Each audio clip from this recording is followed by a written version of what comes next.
Welcome to the final part of Siren 2. It's a big one. As you can see, it's like 2 hours and 30 minutes. It's a big fucking video.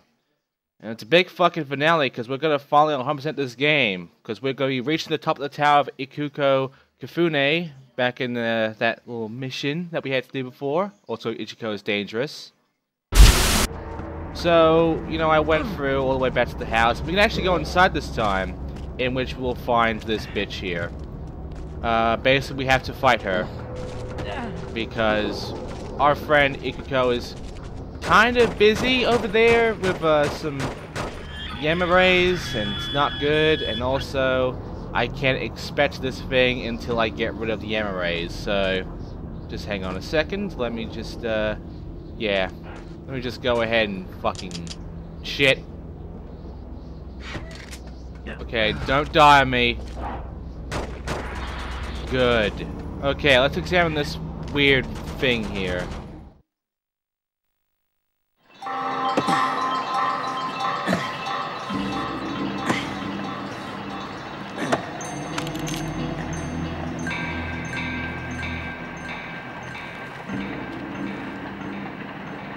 What's this? I've seen this somewhere. And we have, ladies and gentlemen, another remain of a claw or whatever. By the way, over here we will find a scroll. This scroll? The Ota family code. We now have it. It's ours. So, what now? Well, we have to go all the way back. Except this time, not to go left and then go up some stairs and she have to deal with all these assholes. Instead we're going right. Once we go... Shit, am I fine? Oh, no I'm not. Fuck. Fucked it up. I tried to recover this, but I could not. And yeah, as you can see, this is what she does. And also, Ikuko is trying to fight. It's not really working out. And the crane control panel is locked. But we do have a crane key, except Ikuko has it, and apparently she did not bother giving it to Mamoru, so... Fuck. And I can't get past her, and here comes the samurai sword. Shit. Okay, so I can tell we're definitely fucked, and we're gonna have to restart the entire, and I mean entire level again. So let's just die. And you can stop fighting because I'm already fucking dead. And try again. Okay, so this time I just kept fighting these guys until eventually this message popped up that allowed me to deal with the crane. See? Now we can go to the crane platform and now we can do something with it instead of having to worry about that fucking bitch evil school fucking students. So... over here you will find, downstairs, that you will have a crane here. But you can't get the control panel open. This door, it might open. But Ikuko can, and it's the only time any fucking ally character can open something by themselves instead of you doing it yourself.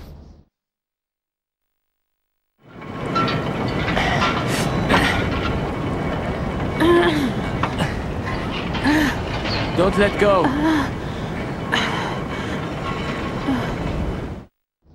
And there you go. Now we need to get the fuck out of here. So we have to reach the top of the pylon, and in order to do that, we need to go up the stairs, which is right behind me. I don't know why we face behind the stairs. It's kind of mean like that. But yeah, go up, then go up to this ledge. Don't worry about her because, to be honest, she can't shoot for shit at this point. So just run past, ignore her gunfire, pick Ikuko up, and take the left path. Once you go left, just keep running until eventually you do indeed beat the mission. And that is the anti-day mission for Mamoru for this level. So, yeah, that was a whole lot of fun. It was easier than the fucking mission 1.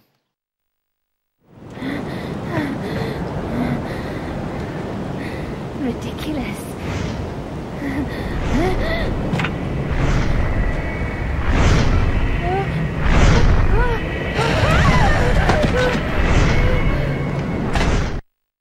And she's dead! I think. It's not really well explained. Anyway, cutscene time.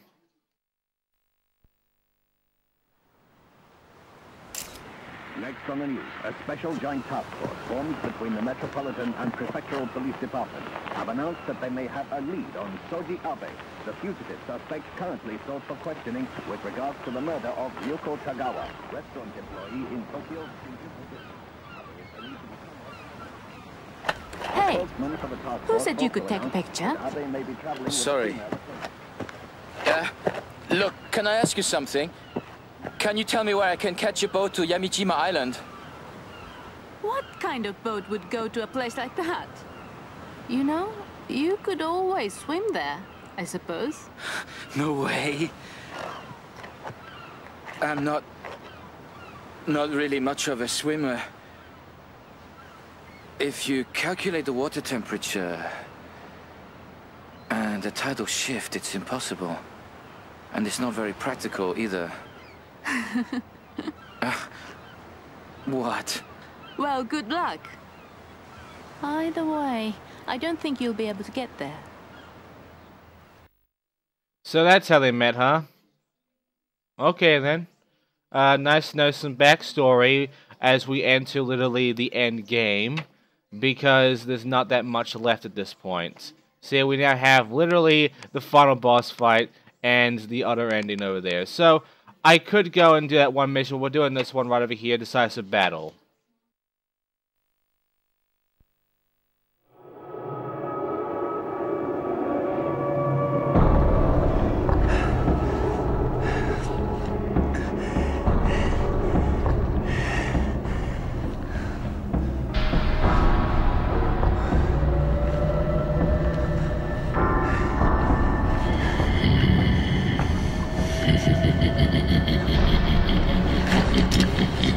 All that pain and suffering seems like a dream. I have to bring this whole nightmare to an end.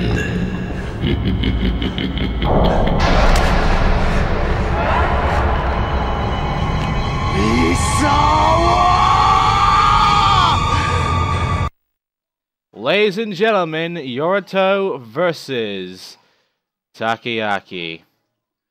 So, how do we beat Takoyaki, who is now a Ko-Yamabito? Well, it's better to be discovered by Takoyaki. You have to go back to basics. Sneak behind, then attack. So, we're going to be basically shooting him in the ass. And there is a very good, but in a way cheap strategy to this. By the way, I'm going to show you me trying to find this little archive item here. And also show you this little generator here as well you can turn on, which you shouldn't for this level. Well, not for this mission at least. But yeah, the archive item, you look at the side of a boat with some writing on it and it gives you it. I'm going to then jump cut to the actual event where I do the right thing, because by generator off I kind of fuck up everything, and yeah, what should work doesn't work. Also, everything from the school area and such is now locked off. We are stuck in here, so yeah, that's gonna be a lot of fun. Okay, so back to this starting point. Run all the way to the lighthouse. Just run all the way to the fucking lighthouse, and then turn back with your gun. Make sure you have your gun ready, and make sure to have him in your sights. Now he should stop moving any second now, aka after I make a jump cut. And what you have to do is just, you know, shoot him. However, he should have been moving normally and going to my direction anyway. He should not be doing this. I was unlucky in this little playthrough here with him doing this shit. For you, he will probably either also not do this, or he will actually go up to the stairs to the lighthouse. What you want him to do is go to the lighthouse. So if he doesn't go up there and go somewhere else, just shoot him if you can find him, and he will come following for you. Now, hide behind the freaking tower. I mean the lighthouse. And then just wait. Wait for Takoyaki to just stop here, look around, then turn back, And once he turns back, he will go down the stairs. This is your cue to shoot him in the fucking ass. So, as he's slowly going down, once he's halfway there, go to the top here, go into your auto aim, in your manual aim, and then shoot him in the ass. Then get out of it and run before he sees you all the way back behind there. So we'll keep going back and forth. This can go on for about 10 or 20 minutes. For me it was about 17. I'm gonna do you the favor, well actually about 15. I'm doing you the favor, I'm gonna jump cut this whole thing and get right to this, the ending, because it takes way too long and I'd rather not. So here is me beating the motherfucker with this strategy. Seriously, you just keep doing this over and over again until you win. This is honestly the best strategy in order to fight this guy. I'm sure you can fight him more fairly, but why would you? Done.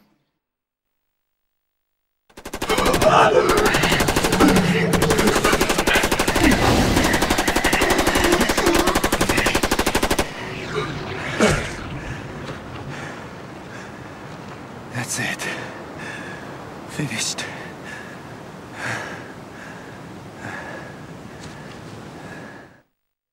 Takeaki Misawa is now dead. Which means we don't have that many playable characters alive now. We only have about, what, 3 now? Well, we're not done with Yuriko, we're not done with Mamoru yet, because Mamoru has a special little mission here. But the problem is that Collapse only has 1 mission.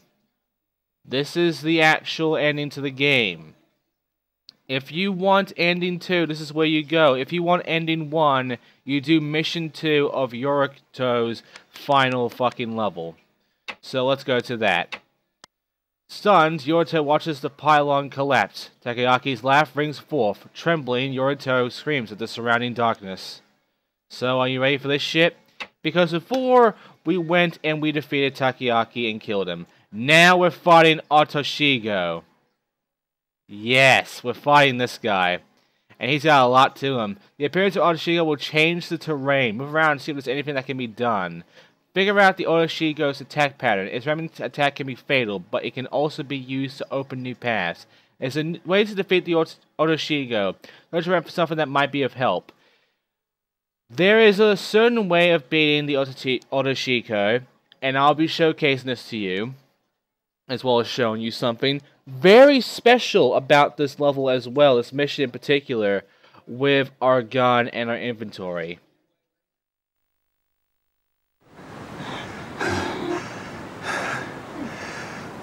That's it. Finished. Home. Want to go home.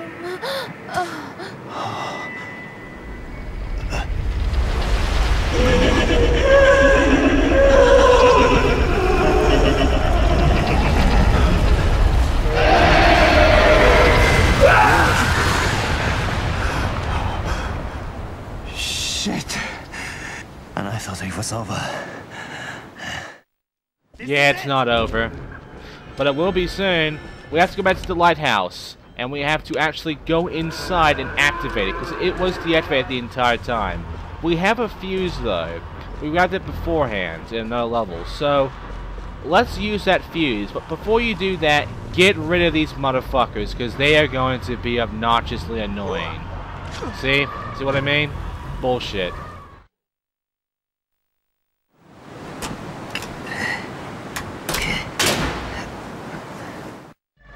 Right, so once the fuse is inside, we have to weaken Otoshigo.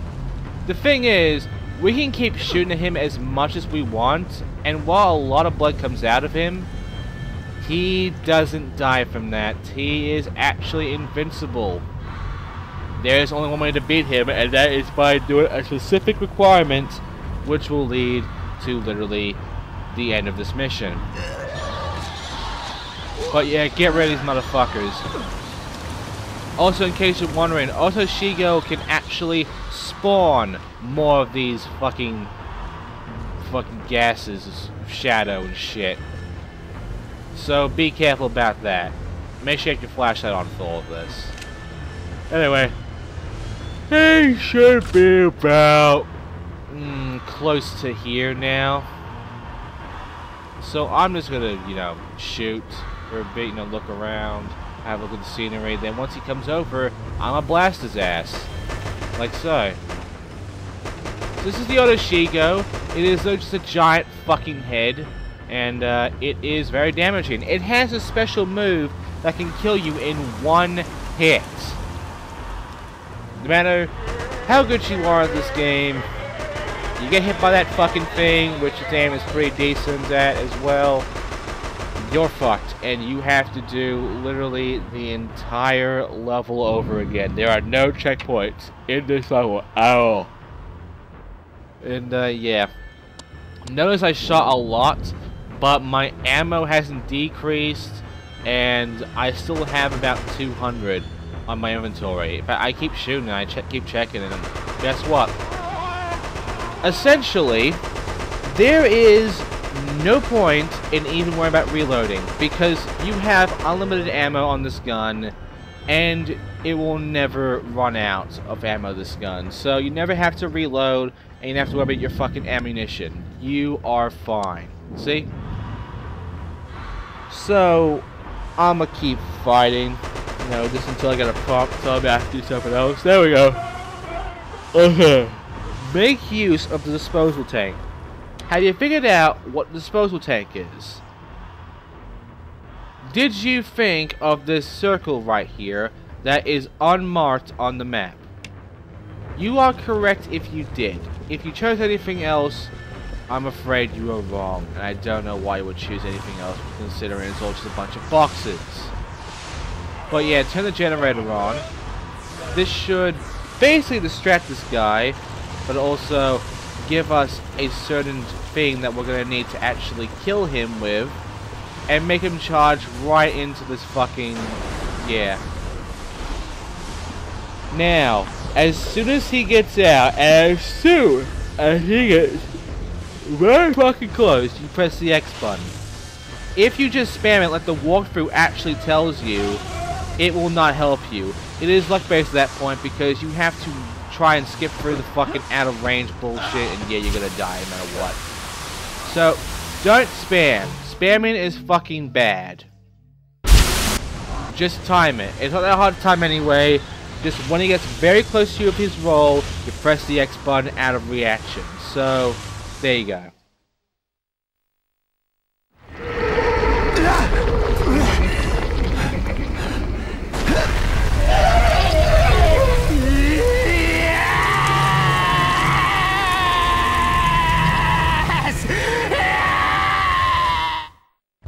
Well then, Yorito wins.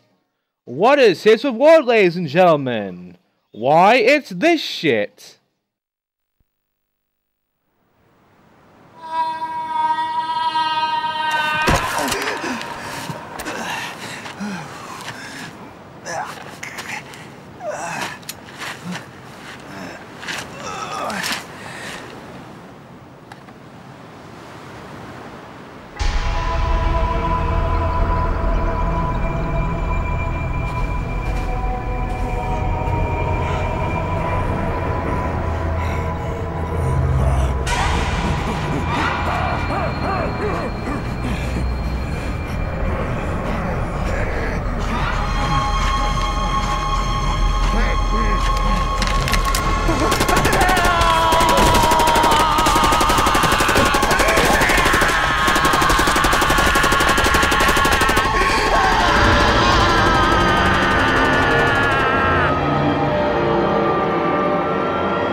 That was ending 1, the Yoruto ending. But we are not done yet, because a lot like the fucking first ending of Siren 1 that we got, it doesn't end there. We have to continue on. And it's a bit more butted up, but let's begin Collapse for the real final boss of the game.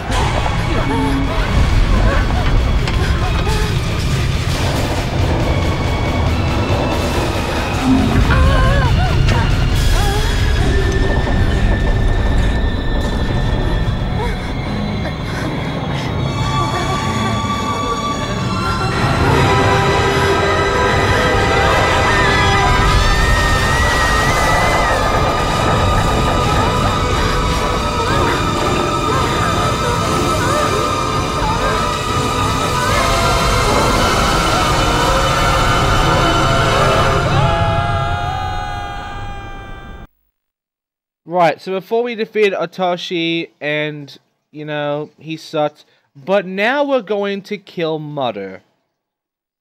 Yes.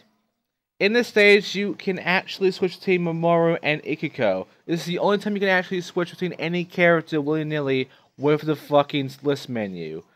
And also mind powers are here and how to use them. So, we have to freeze Mother's movement, giving us a chance to attack her as Mamoru.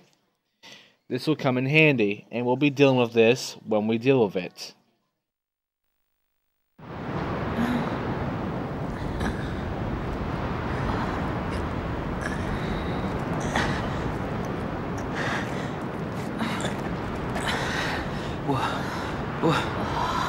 Where are we? Oh.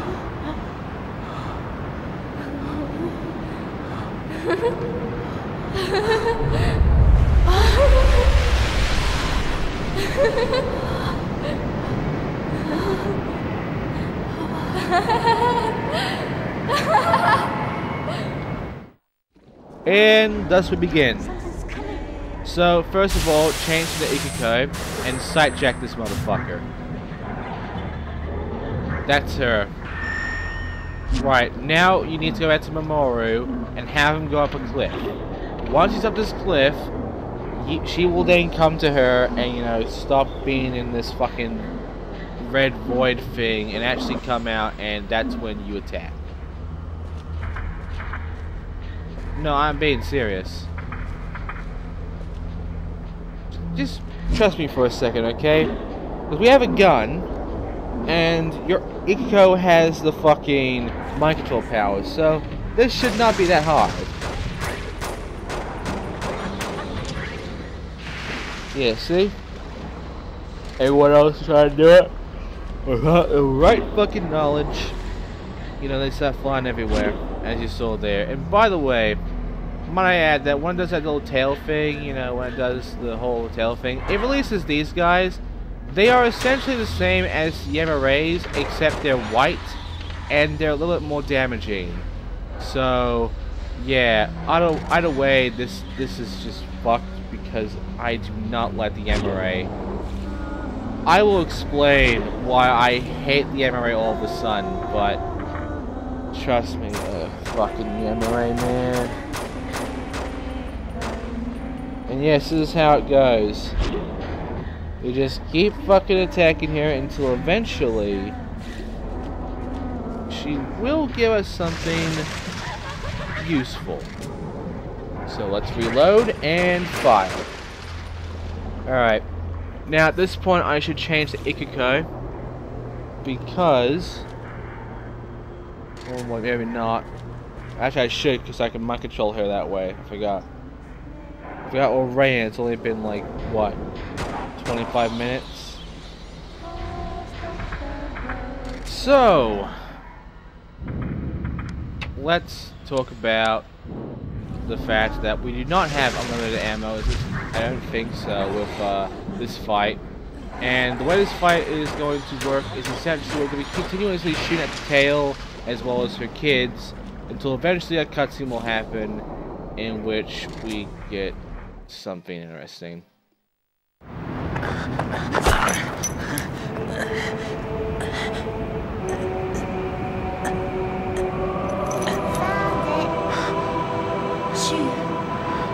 Where are you? Are you here? You.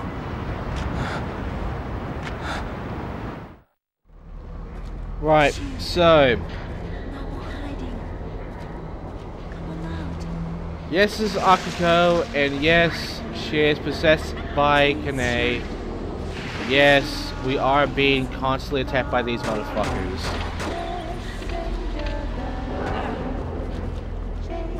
Eventually, I shot a lot of people, okay? I shot a lot of monstrous people, but bad days, really. Right, so what you have to do is keep killing these guys and follow Kane around. Either these things are going to fight Kane or fight one of us. So just kill them and just keep following her and waiting.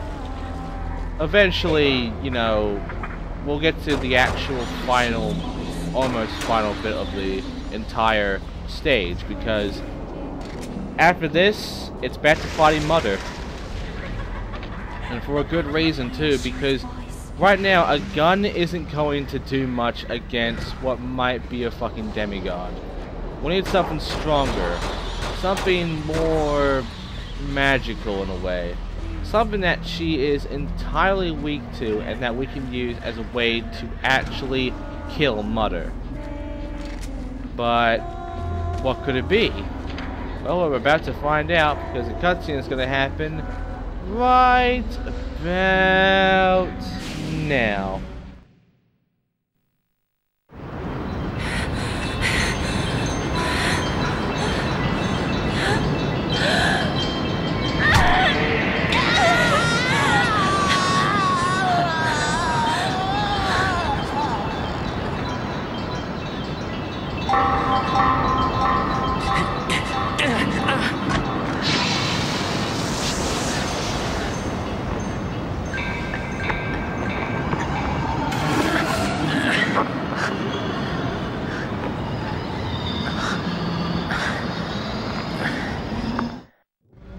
Right, so we have these fucking things, and these are our new weapons, the Anaki. We now have to defeat Mother, and the way this works is that Mamoru has to go back up here and stay on the hill, while Ikuko uses the mind control to freeze Mother in place and let Mamoru beat the shit out of her head. Again, I'm not kidding, this is how it works. And, I mean, we do have, I believe, unlimited ammo for the gun, but there's no point using the gun anymore. We are going to be using this, horn, and we're going to be using it to defeat her. So I just got to wait a bit until it's in the right position for me to just use the ability on. Shit. Yeah, it's going to take a while. Hang on. Okay, so jump cut a whole bunch of waiting and shit just to get to the good stuff. Here we go. Freeze. Change. Beat the fucking shit out of.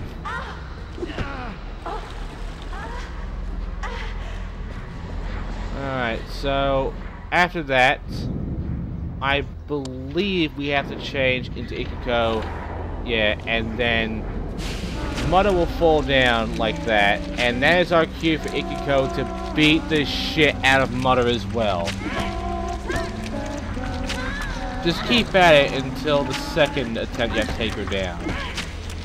Yes, there is more than one attempt at destroying these very, very lovely motherfuckers here.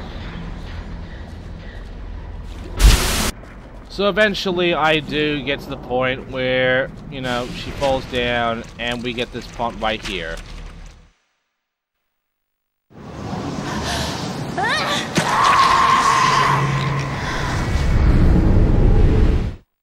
With the prompts used, we are now in literally the final stage of this fight. How does it work? Well, the same as before, except this time, Mamoru has to actually run in and finalize the final blow on this bitch himself. And yeah, this is how it works. You beat the shit out of her with your newfangled sword, you get the fuck down, your mother is basically spazzing out, having a tantrum or some shit, and you know, you just go ahead and you fucking stick a knife in her birthday.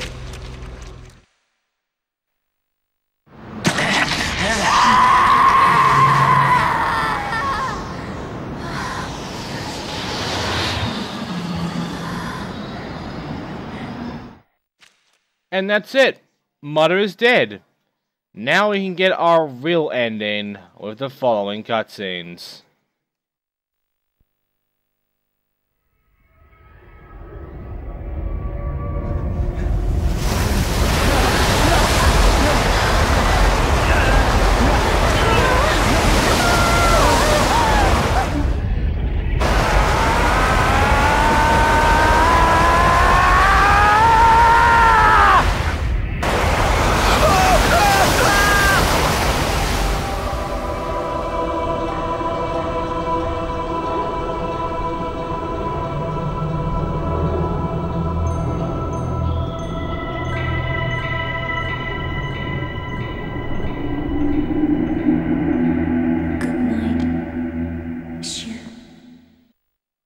And there you go. So now here is the actual ending for the game.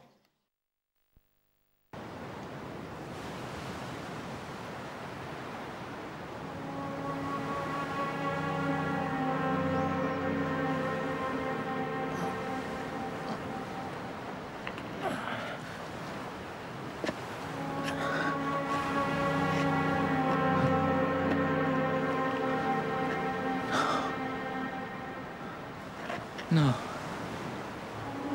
No. Oh. Oh. Oh.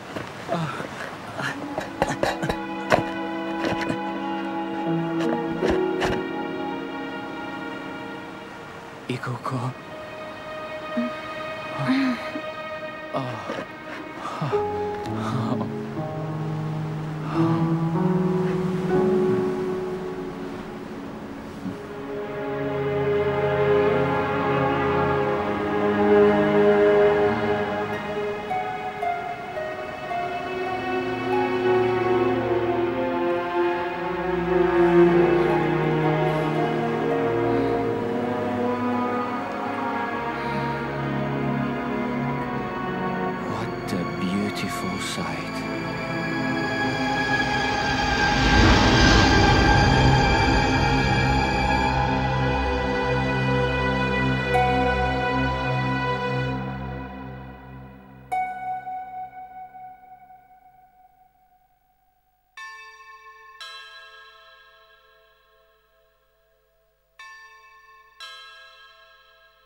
So yeah, that was kind of a nice little touch to let you know it's not over yet. I mean, it's over on this island, but it's not over yet for Siren. I hope. I'm not too sure, honestly. Anyway, we have now completed the entire game. What is our reward for beating the game? Well, there is one more person who has no name. This guy. No name, no picture, no idea on where he is, or basically when he is. It's all fucking messing away. But anyway, I think it's our time. We get one more final question in. Where the fuck's Kyoya?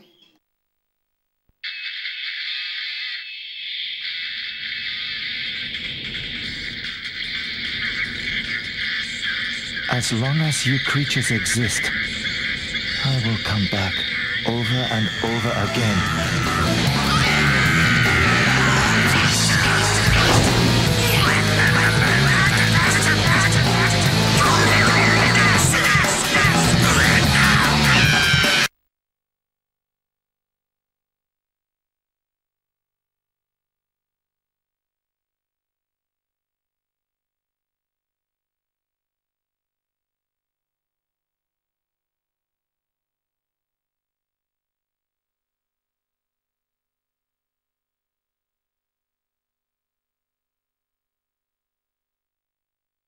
Back to the grave.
To be honest, I don't exactly know what I'm talking about because I was staying up all night trying to finish this because there is something outside of this mode that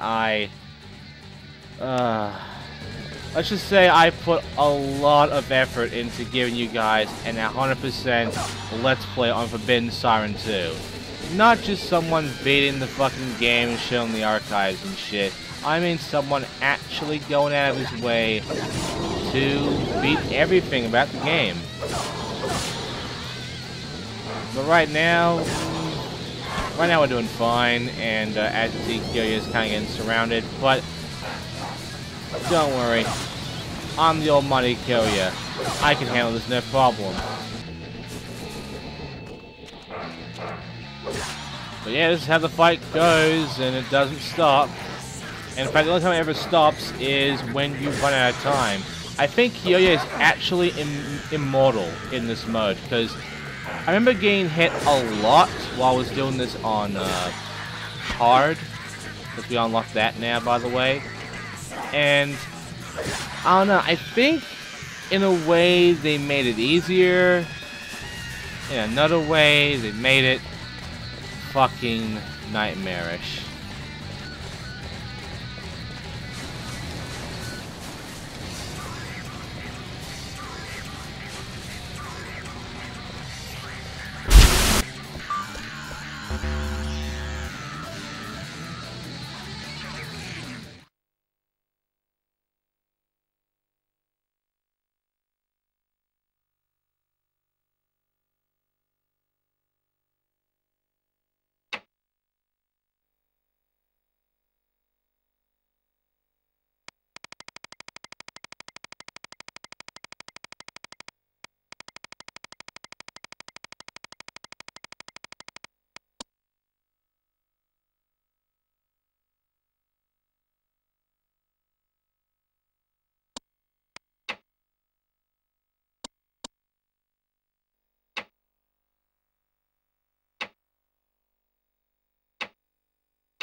Oh. Is everybody gone?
What a happy ending.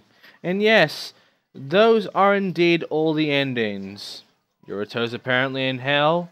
Amoru and Itsuko, I believe, they made it. They're alive. They're good. And of course, Soji made it too. But now it's time for me to show off the time trial with this mission in particular. Unlike the time trials in Siren 1, where it's like a max of 99999 whatever, and you can make up your own time that way, this one actually gives you times to beat. There's no award for doing so, but if you want to look like a fucking, badass, like you're the best at this fucking game, I mean, no harm in doing it, right? So, just go forward, and all of a sudden, that's there. And that's it. And also there are special requirements on time trial that are in Siren 2, and they are as followed. And they're actually kind of silly too. I'll show you them right now when I get the chance. Come on, let me have that chance. Yeah, about there. Okay. Stealth. You snuck through perfectly. No sight jack. You never used that ability. No damage. That took one hit. No hits at all. And no retry. You never use a checkpoint or restart ever for this mission. Moving on. We are back as Shu. And I thought we should look at some archive bombs right now and get that shit over with. So you ready for some stupid shit with me? Because I'm not. Here we go. Because here's Hada Village. It's back. And we're getting this shit. Let's read it, shall we? Shintoku Mara, August 9, 2003 issue. Earthquake hits Masumi County. There we go. A grade school girl miraculously survives. Located directly above the earthquake's epicenter, Masumi County's Hanada village suffered extensive damage from landslides. A grade school girl was rescued 3 days following the disaster. With no sign of any fatal injuries, rescuers voiced their surprise at the girl's miraculous survival. The girl's rescue was handled by an elite team of the Ground Self-Defense Force who are deployed in the area for search and rescue operations. We actually play as some people that are in that. July 28th, Thursday. A year was passed since I awakened from my long sleep. I spend every day like this, surrounded by caring people, searching the people at the restaurant accept me as I am. I sincerely hope they all can be... Hang on. Forgotten, and I can continue with this life that I lead now. July 29th, Friday. Sometimes I feel pain like I'm being ripped apart. It's all at times like this that my memory comes back in bits and pieces. I shouldn't really be here. I think my mother might hate the fact that I'm living here like this. July 30th, Saturday. Okay. Akiko called yesterday, but Soji hung up the phone. He really seems to detest discussing things with her. I want her to always be the same. I'm sure that for happiness, a deep sleep is preferable to being awoke. July 31st, Sunday. Here we go. Blah, blah, blah, blah. A vague, uneasy feeling the other me is... Well, there you go. Now it's time for some videos, which is actually new. We can actually interact with them if we go to the top menu. News Paradox, news program that separates fact from fiction. Shinjuku District, Tokyo. Woman found dead of unnatural causes in an apartment room. So, let's go back and go to that specific room so that we can actually begin this shit. So, just gotta, yeah. Okay. Just gotta wait for it to load up, save up. Right, so, let's go to archive in here and actually watch these videos and listen to the audio and such, because it is new to Siren 2, and it's actually kind of neat as well. Moving on to the next item. This afternoon, a woman's body was found in an apartment in Shinjuku. The body appears to be that of Ryoko Tegewa, who worked at a local restaurant. We have a reporter on the scene. Yes, a woman was found dead in her apartment here behind me, having been beaten to death with a blunt object. Police are treating this case as homicide and have issued a warrant for Mr. Soji Abe, now the prime suspect in this murder case. Neighbors have said that the woman and Mr. Abe were known to have argued often. In fact, they were heard quarreling on the night before the murder. The suspect is probably still at large in the area, and the police are searching for him as we speak. Moving on to local. I want to hear the local news about that thing. Whatever. Shilu District, Tokyo, women found dead of natural causes, yada yada. Anyway, moving on. We now have the National Times. National Times, August 1st, 2005, Evening Edition. Women beaten to death. Ooh. This will be interesting. Hopefully. Maybe. No. Roommate sought for questioning. Around 4 p.m., the body of a beaten woman was found in the apartment of Tokyo's Shinjuku District. An employee of a local restaurant. This woman was identified as 18-year-old Ryuko Tagawa. The body was found at Tagawa's employer, who went to her apartment room when Tagawa failed to return during working hours. The restaurant owner called the local authorities when he discovered a suspicious man in the apartment where Tagawa was lying face blah blah blah. The warrant was issued for the murder suspect Soji Abe, as unemployed man who refused to accompany the police for questioning and escaped from the scene. The investigation revealed that Abe had been residing with the victim for about a year in the same apartment where Tagawa met with her untimely death. Neighbors also reported that the two were arguing on the previous night of the incident about forks.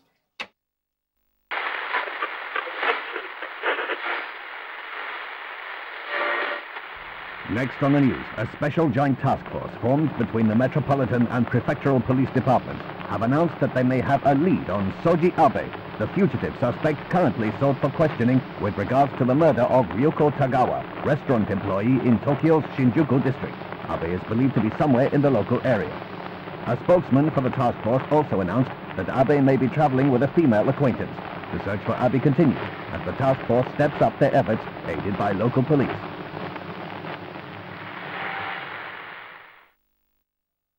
Right, moving on from that, local radio news program.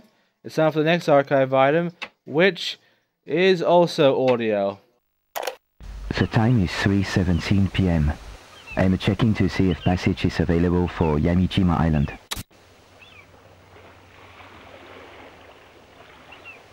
Look, are you sure you can't? What? Are you still here? Clear off, will you? Please. Show me about this much cash and I just might think about it. Now get out of here. I'm busy. Go away. Hey! Are you okay? Yeah, thanks. Is this the boat for Yamijima Island? Yes, but no luck so far. This isn't going to be as easy as I thought.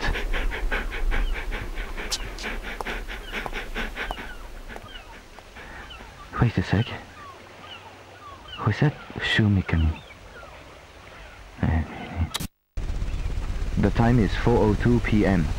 I am currently in the cabin of the Shosei Maru and... Please, wait! Hey! What do you think you're doing? Hey, Kuko, stop them!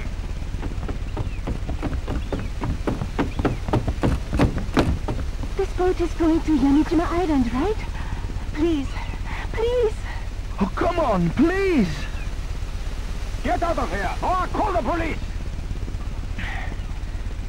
Come on, let me get on the boat, I'm begging you! Let them aboard. I'm in a hurry. Huh? Oh, all right.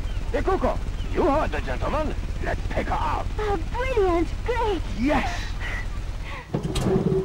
Oh, yay!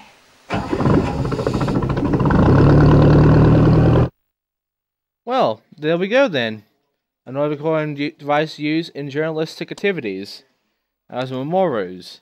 Alright, next up, his company ID. Company Advanced Science Research Co. Employee number 00001044. Name Mamoru Itsuki. Okay. Department ASR Atlantis Editorial Department. This is to certify that the aforementioned is an employee of said company. Read the more info and you will get this. Bridging the gap between the real and the unreal. The magazine detailed to solving the mysteries of today's world. Special issue of Atlantis Magazine, August 2005. Special full coverage. the division and multiplication of infinite space, interpreting the wonder of multiple worlds.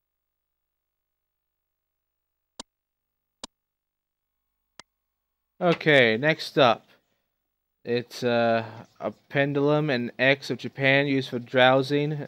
A red X marks the spot on the map. Drowsing is a term used for describing a method for landing objects using lines such as an L-shaped metal rod or a pendulum. Well, there you go. Next up, number 9. Shikai News, August 3, 1976, Evening Edition. Yamijima, Isle of the Lost. Beautiful cable guy. And cut. On the midnight of August 2, the undersea cable supplying electric power to the isolated Yamijima Island was cut, resulting in an island-wide power outage. The following morning, a repair crew of Sansu Electric Power arrived at the island only to find it totally deserted. The crew contacted the prefectural police, whose latest searches failed to discover a single inhabitant. The police have set up a special task force, blah blah blah. Okay, disappearance of the island residents. Any signs? Contact them. A spokesperson for Zanzu Electric Power reported that the undersea cable rests at a maximum depth of 310 meters, level that would require special equipment and a large number of trained personnel to cut the cable, indicating that the cable could not have been severed by artificial means. Also, here's the thing. Good evening and congratulations, Rico. Your song has leaped into the charts at number 4. Where are you right now? Good evening, Miss Kaibashira. Hoki. You're on location, right? Shooting your TV series. How's everything going? Good evening, I understand Kaibashira. you'll be appearing in a very popular TV drama. You've been very busy and very successful. Good evening, Miss I'm Kaibashira. sure your sister Eri is watching from heaven, smiling down on you right now. Good evening, Miss Kaibashira. And now, will you sing your song Good for us? evening, Yes, Miss good Kaibashira. evening. Hoki. And here's Rico Azuma with this week's number 4 song, Azteca Queen. Sakai News, August 3, 1986, Morning Edition. Bright wind lost at sea. Ship disappears following mysterious transmission. Okay. On August 2, at approximately 4:40 p.m., Coast Guard headquarters intercepted a distress signal transmitted from Bright Wind, a passenger ferry owned and operated by Keisho Ferry Alliance. Caught in storm swamped by waves, ship running around. The girl was the last message received before the... You might want to move. Ship was lost at sea. As of yesterday morning, the Coast Guard has dispatched a patrol boat to search for the lost ferry. The search continues. The Coast Guard, together with the local Coast Guard office, was formed a joint task force to head the search for the lost ferry and its passengers and to investigate the circumstances leading up to the disaster. So there you go. That's apparently what happened there. I don't know. And a picture. A framed picture of Tsuno Ota and his only daughter, Tomo Ota. The Ota family is Yamijima's Island's Amamoto, fisherman's boss. Amamoto hired several fishermen, landing boats and equipment such as fishing nets to the equipment hired help. Next up, this one. Missing, Yuri Kishida. Yuri Kishida was last seen at Sansu Harbor on August 10, 2003 at around 4 in the afternoon. Despite intensive search efforts, the breathing room, Mr. Kishida remains missing. Name of Yuri Kishida. Name of birth, February 23, 1985. Age of disappearance, 18. Blood type, A. Height, 157 centimeter. Weight, 42 kilograms. Shoe size, 32 centimeters. Stature, slim build. Last seen wearing a red cardigan and camisole. If you have any information on or may have seen Yuri, please contact the local authorities or police headquarters at the number listed below. There is a number listed below, don't even bother. Just don't. There are no numbers listed below. None of it's real. Don't fucking fall for it, guys. Anyway, Yami game. Total happening in the coastline of Yamijima Island in the Shakai region, an area known among seafarers as the site of several shipwrecks. This location, coupled with the strange markings on the turtle's shell, which are said to resemble a facial expression of rage, has spawned a myth that the turtle is inhabited by the vengeful spirits of those who were lost at sea. In the past, fishermen would fear that the turtles were cursed, hence they were known to be, so far we cut their precious fishing nets to release any Yami game turtles that were snared in them. My mouth is dying, and we've only just begun. Oh boy, here we go. a relaxing moment. Spoil yourself. Collagen Infinity, a turtle jelly noodle from Green Foods. An instant noodles product released only in the Shy Guy region by Green Turtle Foods. The product, Turtle Jelly Noodle, featured an abundant amount of turtle jelly topping, claimed to be a miraculous ingredient for beauty enhancement. Advertised with the slogan, "Take off 10 years with a single mouthful," the product was slated for national, I repeat national, release until it was plagued by a series of strange incidents wherein heavy consumers disappeared, mumbling words to the effect of, "I want to go back to the sea." Okay. These incidents triggered a full recall, nearly resulted in the product's cancellation. Huge losses brought about reduced production and a tainted brand image that forced the company to reconsider the product's nationwide release. That sucks. However, to this day, there are several who think highly of the ultimate local snack. What's more, a shortage of the product has resulted in a heated shopping frenzy among beauty-conscious housewives. The television advert featuring Naoko Mihama, the missing TV reporter during her early years as a pop idol, continues to enjoy limited airplay in certain areas. Yes, the same Naoko Mihama from Siren 1, she appears once again in Siren 2 in Justice Archive. Now we know what made her crazy. It was the turtle jelly! Pat of news you don't need to know. The news magazine that will drain your brain. The Cast Story Enquirer number 139. Published July 29, 2005. Special feature, The Curse of Yamijima Island, unveiling the mystery surrounding Yamijima Island. The strangest appearance of the island residents, the severed undersea cable, the last voyage of the Bright Wind, Yamijima UMA sighting. And so look at the forbidden island known as the Isle of Hate and the Isle of the Dead. Presented in cooperation with the Urban Folklore Society, www.shibidoo.com. Same site as from Siren 1, shibidoo.com, still exists. Both those sites are connected to both games. Not to the third game, Blood Curse. And there is still a third option called Under Construction. If there's ever going to be a Siren 3, I hope that gets updated, that Under Construction bit changed with Siren 3. Anyway. This one. Earthenware and Peace International Exposition, an international exposition featuring 44 pavilions, sponsored by 79 countries that gathered under the slogan of, are you ready for this? Earthenware Piece by Piece. The exposition featured as a symbol what many considered as the world's greatest earthenware creation, the German Tower. However, contrary to expectations, the theme park failed to garner any interest among family audiences. As a result, the exposition closed its gates with an unprecedented financial loss. That sucks. I'm having a hard time reading these now. Next up. A fairy tale masterpiece that tells the story of a mermaid princess's tragic love. A mermaid princess falls in love with, get ready for this, a human prince. Making a pact with a sea witch, she is changed into human form in exchange for her beautiful voice. But the deal came with a price. For what should she fall in love, fail to win the heart of her true love, she will be cursed and doomed to die. Without her voice to profess her love to the prince, the princess grew desperate as the prince promised to wed the queen of a neighboring kingdom. So by the witch that the only way to lift her curse was to kill the prince on the eve of his wedding. The princess was faced with a distressing... Here we go. Decision. On the morn of her prince's wedding day, the mermaid princess returned to the sea, fading in a burst of shimmering bubbles. Oh boy, that's a fucked up, Anyway, when the mermaid princess awakens, she finds that her fishtail is gone, replaced by two legs. Staring into her lovely eyes is her one true love, the prince. The prince softly whispers, "What a beautiful maiden." For the prince, it was love at first sight. Yeah, this was essentially, a bit of a rip-off of Little Mermaid. I won't be back tonight since old man Ota has ordered us out. It's his decision and we have no choice. It's up to us to protect our island from defilement. Whatever you do, do not go out tonight. Leave the lights off. Don't listen to anything. Make sure you follow his instructions to the letter. I'll be back in the morning. Tomorrow is Yuseo's birthday. I've hidden the bicycle he wanted in the storage closet. I can't wait to see his face when I give him the bike. Yee. Anyway, that is the fisherman's note. Now this fucking thing.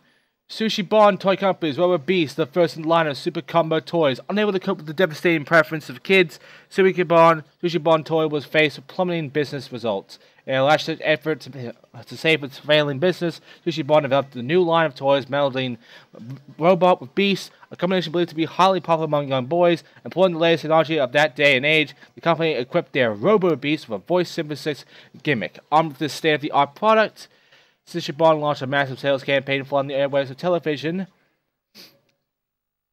adverts of their new Wonder Toy. Unfortunately, the product gathered dust on the shelves, an overnight relic that couldn't compete in an age where die-cast toys became an animation based on animation characters had become the norm. Also, here's the sound.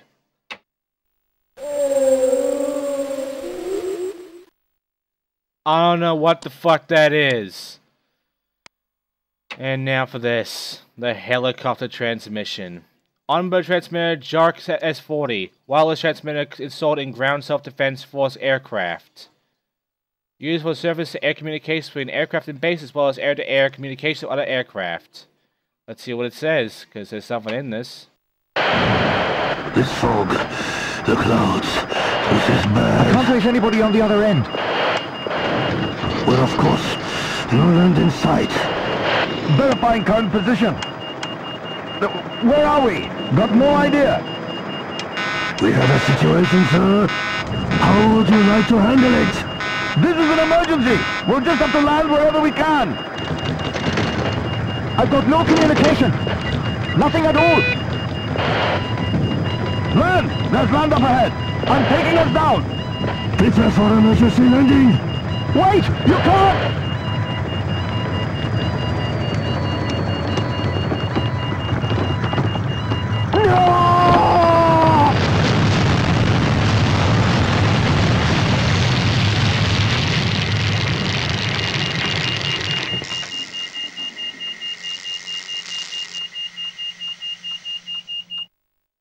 I think that was a successful landing, in my opinion.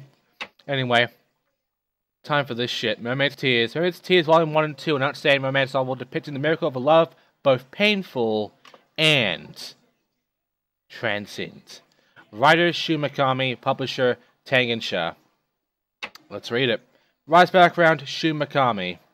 Born 1972, 2002, work sent to literary magazine results in the publishing at deal. 2003, aforementioned work wins the 444th Pulitzer Award. 2005, releases Mermaid's Tears Volume 1 and 2.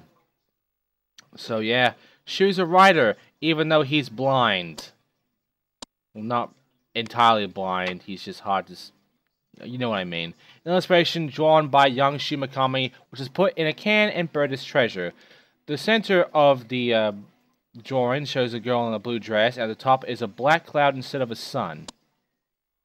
Okay. Shu's cassette. A cassette tape containing voices of the Mikami family recorded 29 years ago. Let's take a listen.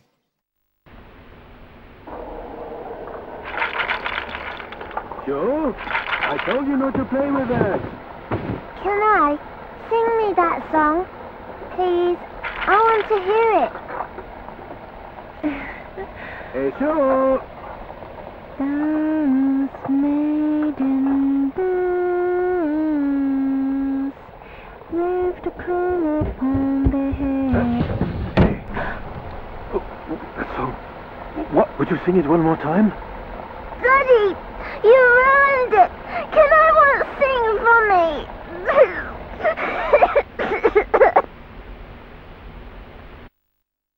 Well then, that's interesting. Looks like Kane and Shu have been quite some friends back then. A stack of letters addressed to Ryohei Mikami, sent by Omihito Takeuchi. Takeuchi. We have to read this. It's a Takeuchi. We can't forget about Tamon.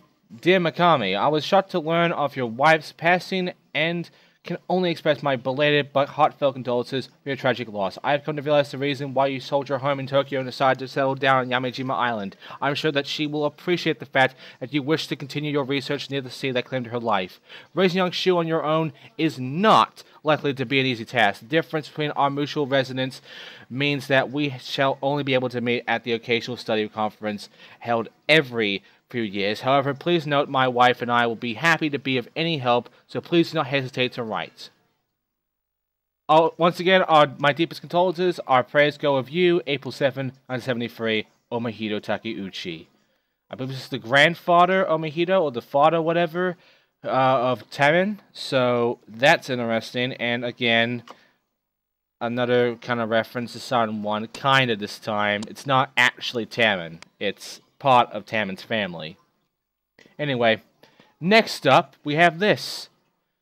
It's Takeaki's ID. This is certified the individual mentioned below as an officer of the Ground Self-Defense Force, Chief of Staff Ground Self-Defense Force, rank Major, name Takeaki Misawa.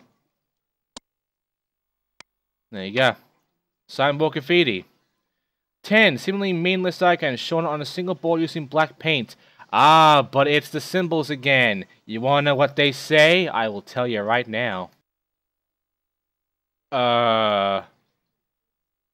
Actually, no, this is a bunch of gibberish. There is no cipher for that. Fuck that, then. A radio left behind by an employee when the Yamijima Harbor facility was closed down. Missouri County is now experiencing heavy localized rain, sometimes up. Weather station has now changed the warning of heavy rain to a warning of heavy rain and flooding, currently in.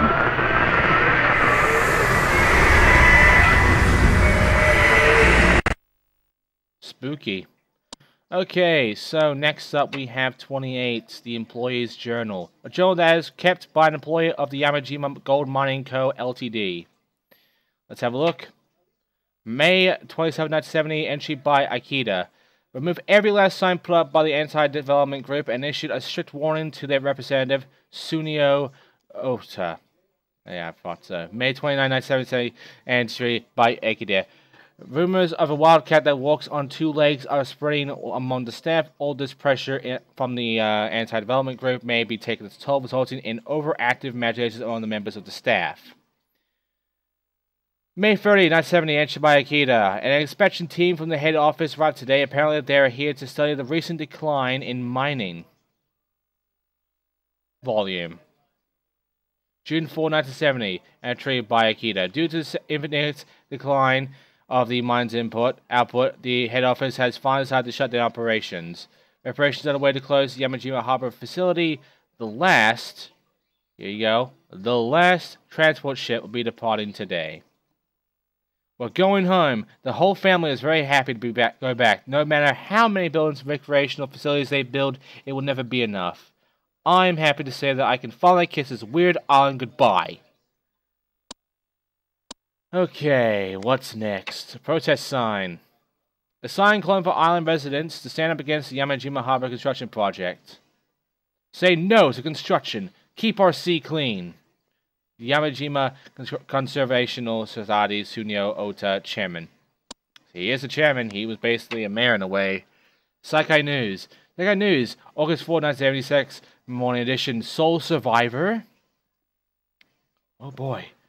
Bright wind remains lost at sea. A spokesperson of the Coastal Guard Joint Task Force reported that their search efforts for the Bright Wind passenger ferry lost at sea on the late afternoon of August 2nd were finally rewarded with discovery of a single survivor.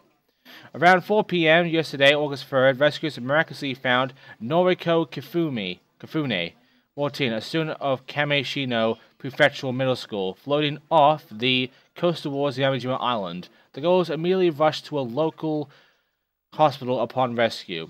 She was already dead, but of course evil spirit took over and, you know. The agonizing vision, the ancient ones that dwell below the earth, gaze at the world above through the eyes of those whose souls they seek to bend. With dark thoughts, those who feel the touch of evil will be mocked and tormented by visions. Okay. Let's go for the next one then. Police officer's notebook. Rank, police sergeant. Name, Shigeru Fujita. Okay, let's have a look at this. 1951, left Yamajima Island alone. Mother passed away the following year. 1970, Yamajima Harbor shut down. Okay, next up, we have father passed away the same year, never returned to Yamajima Island since then. Okay, 1975, Yamajima Grade Middle School burned down. How sad. 1976, massive power outage due to severed undersea cable. Mass disappearance of Yamajima residents? Island residents, yeah. For reasons of safety, Yamajima Island closed off to visitors. 1986, rumor among the fishermen that the young woman was spotted on the island.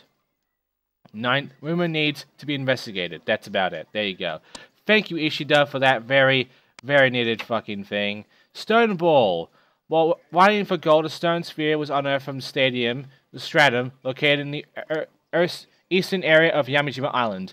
A near-perfect sphere, the shiny ebony surface of the stone is carved with a grid-like pattern. Fury had it at the tritium from which the sphere was recovered past the Ordovician period, a fact that existed both geologists and archaeologists alike. Excited both them alike. Fuck. However, the excitement was short-lived. With the lack of any additional scientific evidence, the discovery was soon condemned as some sort of prank. How sad. Oh boy. Encyclopedia of Japanese UMA, publisher Advanced Science Research Co. Writer Shinichi Yamamoto. Chapter 44, Isolated Islands and Archipelagos. Isolated islands in Japan are a treasure trove for unidentified mysterious animals. Giant Yamipicaria cat sighted on Yamajima Island. The fuck is that? Based on reports that the cat has a tendency to collect bright objects, traps were prepared to ensnare the beast. Fact or fiction. A boy, the younger brother of twins, claims his cheeks were torn by the razor-sharp claws of a Yamipicaria cat. I'm guessing this has something to do with the cats I keep seeing throughout the game. Maybe. An expensive hair ornament purchased by Tsuno Ota and presented by his daughter Tomo Ota. A lovely piece featuring handcrafted flower petals. How lovely. Looks like shit now, but it might have been nice before. Driver's license. Name, Akiko Kyoto. DOB, August 3rd, 1978. Permanent residence, Kyoshi, Belgium. Boom, 41129 Kamizuka May. Shibuya-ku, Tokyo. Current address, same as above. Issued July 30, 2005. Expired December 3rd, 2010. There you go. That's a driver's license right there. Oh look, Rubber Zoo. Sushi Bond Toy Company's Rubber Zoo line followed in the wake of the unsuccessful launch of the Rubber Beast toy, a product that placed Sushi Bond on the brink of bankruptcy. In desperate effort to revive the company's failing business, Sushi Bond set its sights on the ever-growing popularity of panda bears among kids. Keeping production costs at a minimum, Sushi Bond re-equipped the Rubber Beast with a new panda head and programmed the voice synthesis gimmick with the voice of a panda. Convinced that they have a winning combination, Sushi Bond launched a massive sales campaign, pouring the bulk of the company's advertising budget into television adverts, fortunately children's interest shifted away from the panda bears, but pushing the company over the brink into bankruptcy. Yep, they fucking died. Also, here's the sound effect. That is not fucking pandas! Anyway. The Yummy Akibi. Akibi is a delicious deciduous climber. This particular variety is only found on Yamajima Island. The vine is noted for its distinct bittersweet fruit. Ingestion of the fruit requires some caution due to its hallucinogenic effects as well as its strong laxative properties. Oh, that's nice. It's dangerous. How lovely.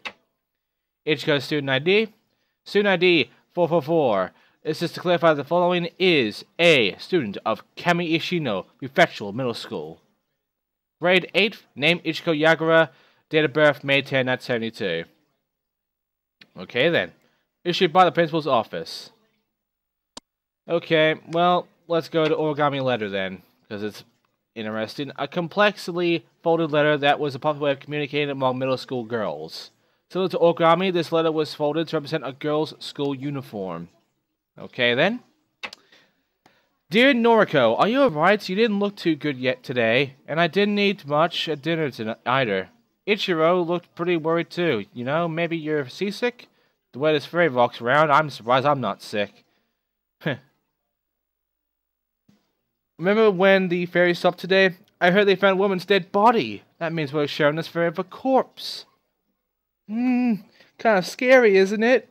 Oops, maybe I should have mentioned all that when you're not feeling too good. Sorry. Anyway, I hope you'll feel better soon. Yeah, good job. Guess now that the tournament's over, it's back to the grind. I hope those matching bracelets bring us luck. If our high school entrance exam's coming up, we'll need all the luck we can get. Your best friend, Ichiko. There you go. Ichiko had a friend. And I'm guessing it died. Riko's record. Reiko Azuma. Where is she now? Reiko was the younger sister of Eri Azuma, the legendary princess of pop, who met with a fatal accident while on her way to the top pop music award ceremony.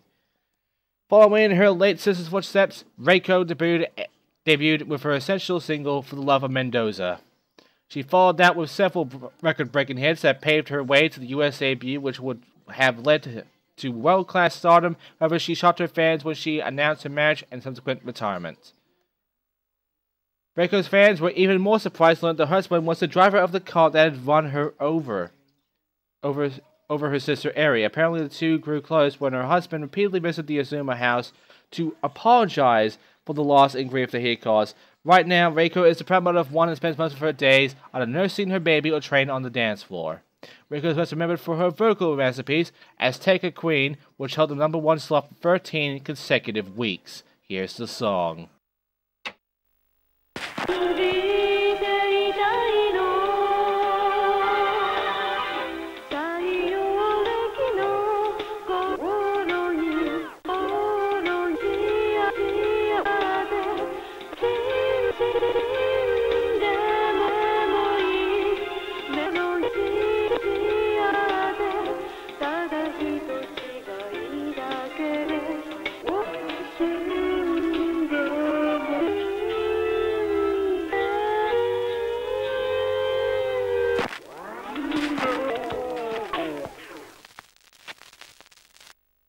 Wow, this shit was fucking edgy.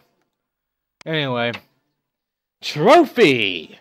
The run-out trophy for the 44th annual middle school tennis tournament, measuring 107 centimeters in length and made of a strong alloy, and trophy's bold design makes it look more like a champion's award. Some years ago, a student who accepted the trophy on behalf of her team expressed her joy by throwing the award in the air. Failing to catch trophy on its way down, the award smashed down on her head, instantly killing the unfortunate girl. From that day on, the trophy has been known among middle school students as the Cursed Trophy, because it killed someone. It's cursed! Diary kept by Tomo Oda. Oh, here we go. August 1. When I took my father his eye medicine this evening, I saw him staring at the ocean with a frown on his face. I just know he was thinking about that witch, that creature. She may try, but she can't fool me. Us. She may look like one of us when she feels the sunlight. That witch isn't one of us. August 2. Father finally came to a decision. As the head of our family, it's up to him to do what must be done. I gave the maids a day off for this morning just in case. 3 years ago, some outsiders unknowingly entered the confinement area and left it in ruins. They have no idea how much harm they caused. I will stand by my father's side, for I am Ota, and it is our family's duty to protect this island. I'm sorry for that accent. I will never do it again unless I decide it's funny. Anyway, Ikiko's license. Qualification: Maritime 4th Class Radio Operator. Name: Ikiko Kifune. Date of birth: November 26, 1986. This is to certify the individual described on the left is a licensed marine radio operator authorized by the Communications Commission. Well, there you go. Pretty simple. Except not really, because my mouth kept fucking up. Anyway, heart-shaped letter. A complexly folded letter that was a popular way of communicating among middle school girls. It's a heart. Similar to origami, this letter was folded in the shape of a heart. Okay then. My dearest Ichiro, you look so good out there on the tennis court.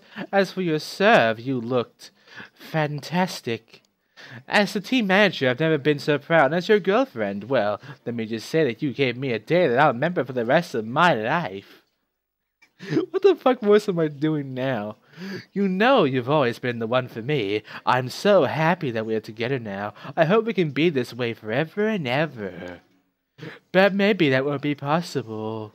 There's something that's got me really worried. I don't know what to do. I can't talk to Ichiro about it, and I'm even scared about what you might say. I mean. Meet at our usual place by the stairway, okay? I'll be waiting for you. Noriko. What the fuck did I just do? Okay. Announcement, the 44th Middle School Prefectural Tennis Tournament.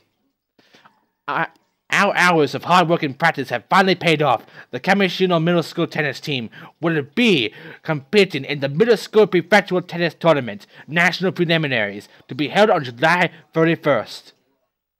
All members of the team are to meet at the school grounds on Tuesday, July 9th at 7:30 a.m. From there, we will be departing for the tournament.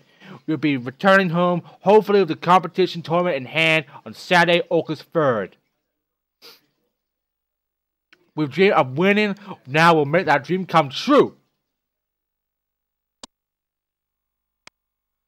Okay, a videotape, here we go, some saneness. A videotape recorded by Pasha on the ferry, 1986-81, Keiichi and Tomoko's memories. Not the same Tomoko as the first game, but it's something different.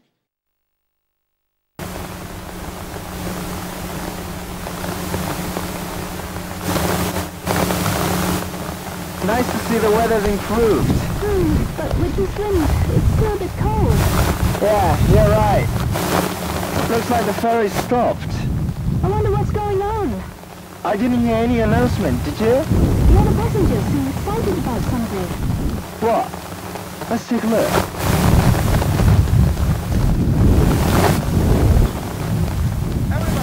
Over here! People away! Hey, move back! Move! Don't push it! I saw it on camera! Oh, dead body! Anyway, Shikai News, again. Shikai News, July 31st, 1975, Evening Edition. Yamijima Island, closed school burns down. Arson suspect arrested. Okay, on July 31st, Yamijima Grade Middle School building was burned to the ground. Masumi Ushiro, 28, unemployed, no fixed address, was arrested on suspicion on arson by the prefectural police. I'm so bad at this. A suspect arrived on the island on the previous day after gaining illegal entry to the premises of the abandoned school building. He literally set fire to some old curtains, resulted in a blaze that destroyed the building.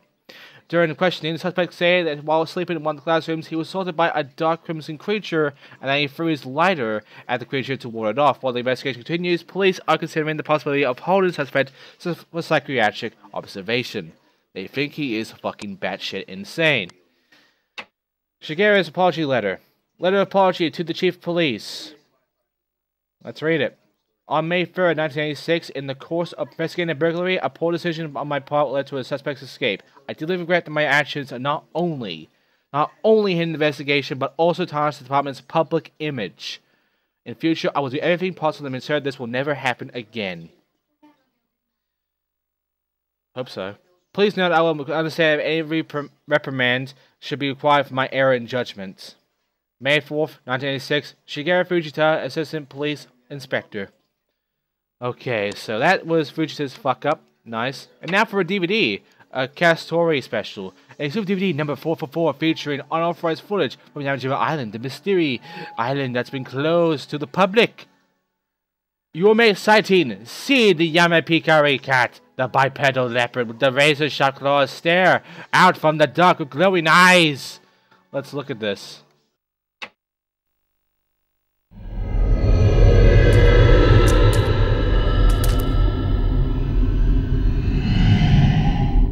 The following astonishing footage was provided by one of our viewers. In the dead of night, a few kids out on a dare on an abandoned, forbidden island.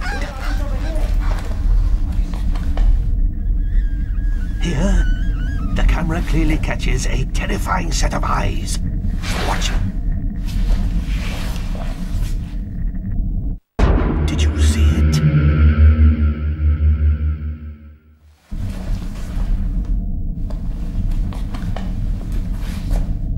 Let's have another look.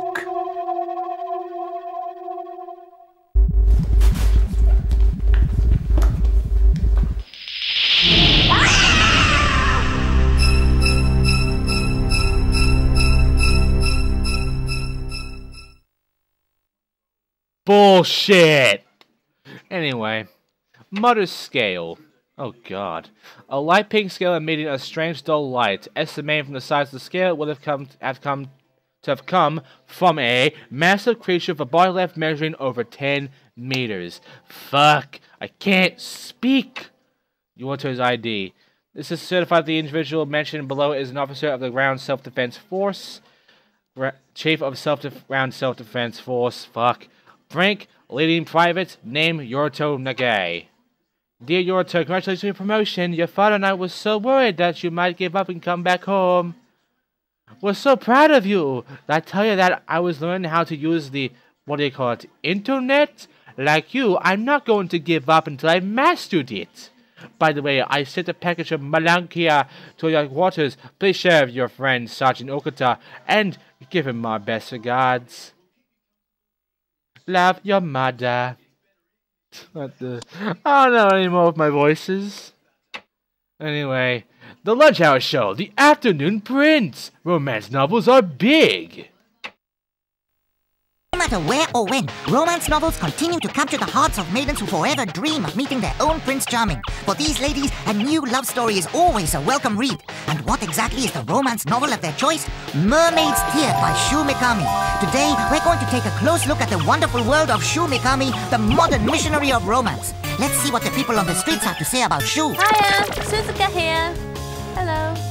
Do you recognize the gentleman in this picture? Shu Mikami? Of course! I've got all his books! Well, Shu is in the studio right now. Anything to say to him? I loved Marvin's Tear. I couldn't stop crying. Shu, I've been your fan forever. I really love you, Shu! Wow, it looks like the novel's not the only thing that's popular out here. Huh? Back to the studio. Fucking hell. Like, some of these... That's actually kind of like actual Japanese television, to be honest. Anyway, the Government Magazine. The Government Magazine August issue, published July 1st, 2005. Okay, special issue featuring Shu Mikami's Mermaid's Tear. Let's read it. An exclusive interview with Shu Mikami, 7 Keys to Understanding Mermaid's Tear. Shu Mikami, best-selling author of Mermaid's Tear, reveals his past as he talks about the secrets of his latest novel and the message written between the lines. My father was an archaeologist who was smitten by the island. He decided to live there with my mother, who was carrying me in her womb at the time. After I was born, my mother passed away at sea. In that sense, Mermaid's Tear is almost autobiographical. I don't recall much about the incident. I was told I didn't speak a word at the time I was found. Up to that point, I was so normally, just like everybody else. I think there was a lot that I lost as a result of that event. Shu Mikami's official site, that does exist. You can go to it right now, and it is interesting to see that it does add as a follow-up to this game. Right. Kane, she told me the ruler died, her mummy was born. What? Lots of them were born. Shu Mikami, 4 years old. What the fuck, Shu? Military PR Magazine. Winter Biathlon Asian Tournament Captain Takeaki Misawa wins first place in the men's division. A page featuring the photo Takeaki Misawa displays his award. The page is covered with drawings of outstretched arms. Okay. That's neat. Yaminabe. A local specialty of Yamijima Island, featuring ingredients obtained from the mountain and the sea. Local etiquette recommends that the dish be prepared without slicing or dicing, and that it be enjoyed under the light of the moon. The delicious meal contains yame ekebe, a delicacy that induces intense euphoria, which, depending on the luck of the eater, can also result in a very unpleasant morning. No instructions how to make this? Oh, fuck off. We can make harder noodles, but we can't make that. Bullshit. Or copy milds. Tar, 44 meg. nicotine for performing make. There's a light blue business card between the cellophane wrapper and the pack. Tarot, spiritual drowsing. You mean Salin, Pandora's whisper. Your true self hides deep within your soul. This, I believe, also exists. I just checked. It does indeed exist. So you can go to the site right now if you want to. There's not much to it, though. There's not much to either site, really. Oh, look, it's a dog collar. A leather dog collar for large dogs with a broken buckle. Attached to the collar is a dog tag of the following. Collar. Name. Sukasa of Gildol, 2004, free, female. Huh, okay. There you go. Now you know. Dad, I understand you're being transferred somewhere close to your hometown. I want to let you know that Mom and I are staying right here. We won't be going with you. I guess that won't really bother you, because the job always comes first, doesn't it? Work is all you ever think about. It'll never go as well as it does in the cop shows, you know.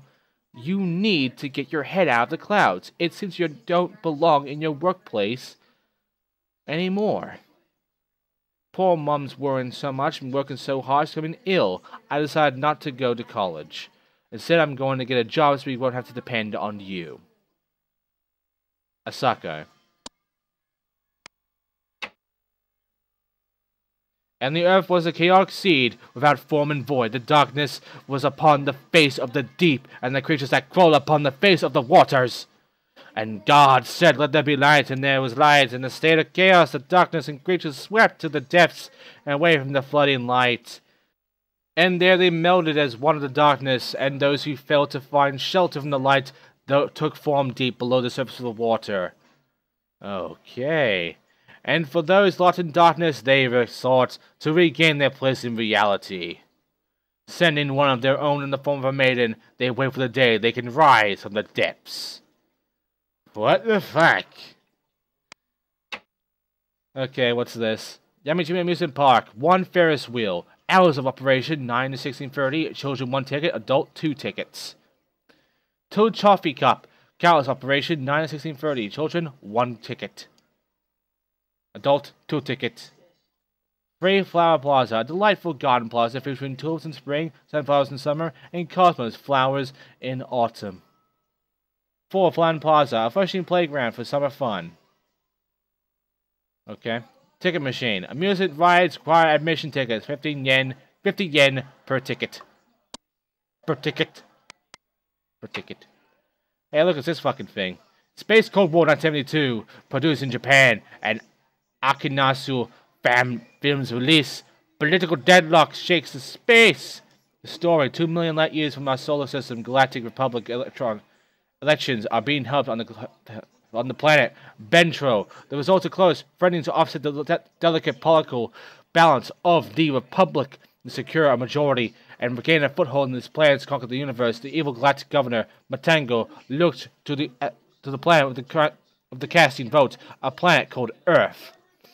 On the pretense of galactic harmony and interstellar prosperity, the governor demands the hand of Tomamilia, prince of the third planet. To counter his bold move and stall for time, the controlling factions commence fruitless negotiations at the highest administration levels. With the Republic hanging in the balance, a final bill is proposed. About the movie, Space Cold War was a tense film with a surprising twist. The other was one of the space robot servants. Kitabuku number 4. Way ahead of its time, Space Cold War featured absolutely no action scenes, relying on the tension of speeches and negotiations. Needless to say, the movie was not well received, bombing at the box office after a brief 4-day run. Let's read more.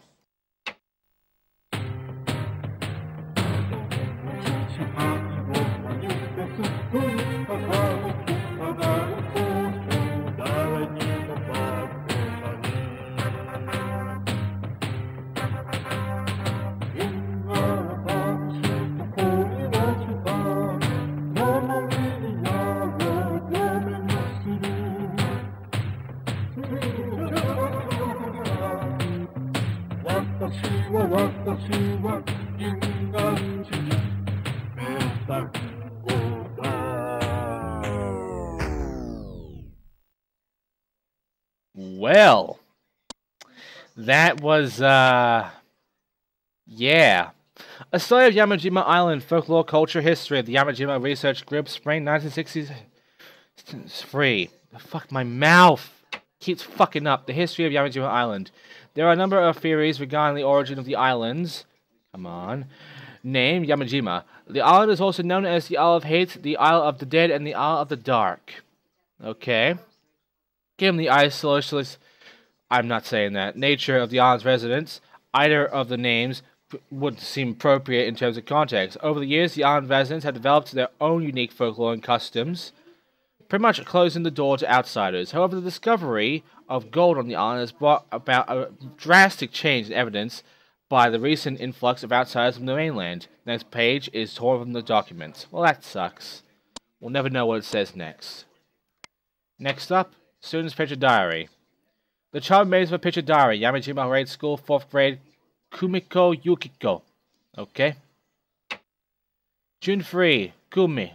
Yesterday was the funeral for our next door neighbor. Did you know that they stab sticks into dead bodies? What? Everyone on the island has a stick with their name on it for their own funerals. I asked my dad why, and he said that if they don't do that, then the spirit can't go to heaven, and that something evil will enter their empty bodies. June 4, Yuki. So, if you don't have a stick, you turn into an evil spirit. I don't have a stick, so that's kind of scary. But I guess I don't have to worry because I'm leaving the island pretty soon. I heard my mom and dad talking, and they said there's no gold here. So our family is going back to the mainland. It looks like all the other kids are going back as well. I'm going to miss you, Yuki, but I'll write you for the mainland. Okay, no gold. Nice. Sensu High School Yearbook 2005. What's inside? Photographs of school activities. There's a photo of Ikuko Kifune with that expression of her face, standing amongst a group of smiling students. That's pretty dark. Photo of Soji. That's pretty neat. A snapshot taken in a dimly lit room using a flashbulb. There's only Soji Abe in the picture. Looks pretty fine here. Looks pretty happy. Message bottle. Oh god, what is this? Help me, I'm being held in the warehouse free in Sansu Harbor. If you find this note, please contact the family, and the police and my family. My name is Yuri Kishida. The woman who locked me in here left me my clothes and things. She is not me. Don't be fooled by her face. Her filled face is... Keukigen. Okay, what the hell is this? Keukigen. A ghastly apparition covered in long hair. The creature dwells in dark, humid places where there's very little sunlight. It is said that when a home is haunted by the creature, residents fall ill. Its appearance is a very rare and seldom witnessed, hence any documentation of its appearance is usually written off as an unusual event. And we could barely see the fucker last time, so that's great. Change your luck with the next move. Life is one big chess game. Shogi Japanese chess traces its roots through India to Egypt and is said to have its origins in Atlantis. In the Lost City, 20 warriors representing a clan dressed as moving pieces and were maneuvered on a playing field in a massive coliseum as two opponents engaged in a battle of wits. Now the power of these ancient Atlantean warriors can be yours. The Golden Onsho King is a unique charm that draws on the powers of El Dorado, infusing the owner with uncanny luck, and now the Golden Osho can be yours. Get it now and change luck forever. Designer Nobunaga Bonaparte. Okay. With a full model for a mother and a former ambassador as the father, Nobunaga was raised as a gifted child. Following his achievements as a top model in Paris, now a 10-time winner of the annual World Luxury Grand Prix, and is currently a representative director of the G-Man Oshu Group. I highly recommend this product, Shogi fortune teller Jennifer Maiho. No fortune teller is complete without the purest materials and perfect gold content of the Gold No Show. My predictions are now 100% accurate. To prove my point, here's a prediction for you. The world will end next year. Okay. Name, Byoko Tagawa. Birth date, 1986, 11/26, Sagittarius. Time of birth, 6:44 p.m. Okay. Place of birth, Sanzu City, Saikai Region. Past, Turning 2, Hardship, Despair. Present, Awakening, Major Change. The appearance of backup support, a hoodlum. Future, August will see major movement in the stars. Beware. Okay then, what the fuck does that mean? A bracelet inlaid with a blue-green stone. The initials NK are carved on the inside of the bracelet. The bracelet's catch is damaged as if a strong force pulled it apart. Okay. Interesting. Oh, here we go. Scholastics mini book. The Story of Treasure Chest. Special issue 1972, Part 2. Unbelievable! A strange phenomena from around the world. The Stolen Girl. This is a story about what happened in a small coastal village in Japan during the war. There was a young girl who went to... Here we go. The beach to gather some seaweed, but she never returned. The family desperately searched the area, but when they were unable to find her, they gave her up as a victim to the sea. Okay, on the day of the girl's funeral, members of the family gathered at the front door, where they heard a loud noise. There they were shocked to see the missing girl, standing outside the door with a blank expression on her face. As the girl's relieved parents rushed to bring the girl into the house, the girl's elderly grandmother softly whispered, "No, it's not her." With those words, the girl melted away. All that was left behind was the clothes of the missing girl and a puddle of water. The grandma explained that the sea is the home of a monster that steals the appearances of the dead, and that the creature must never be welcomed into the home. In the village, to this day, victims of drowning are never brought into the home. Instead, they are cremated and laid to rest. Just who was the girl they saw? We will never know. Okay, what's this? Another bracelet? A bracelet embedded with a vermilion stone. Carved on the inside of the bracelet are the initials IY. Well, that was short. Thank God for that. Security monitor. A monitor for viewing images from the security cameras units located around the ferry. Currently, the camera units for this monitor are feeding images from the ferry's entrance. 3 locations are in the passageway and 1 location in the crew-only passageway. The monitor automatically switches from camera to camera, displaying the images from each area. Let's see it.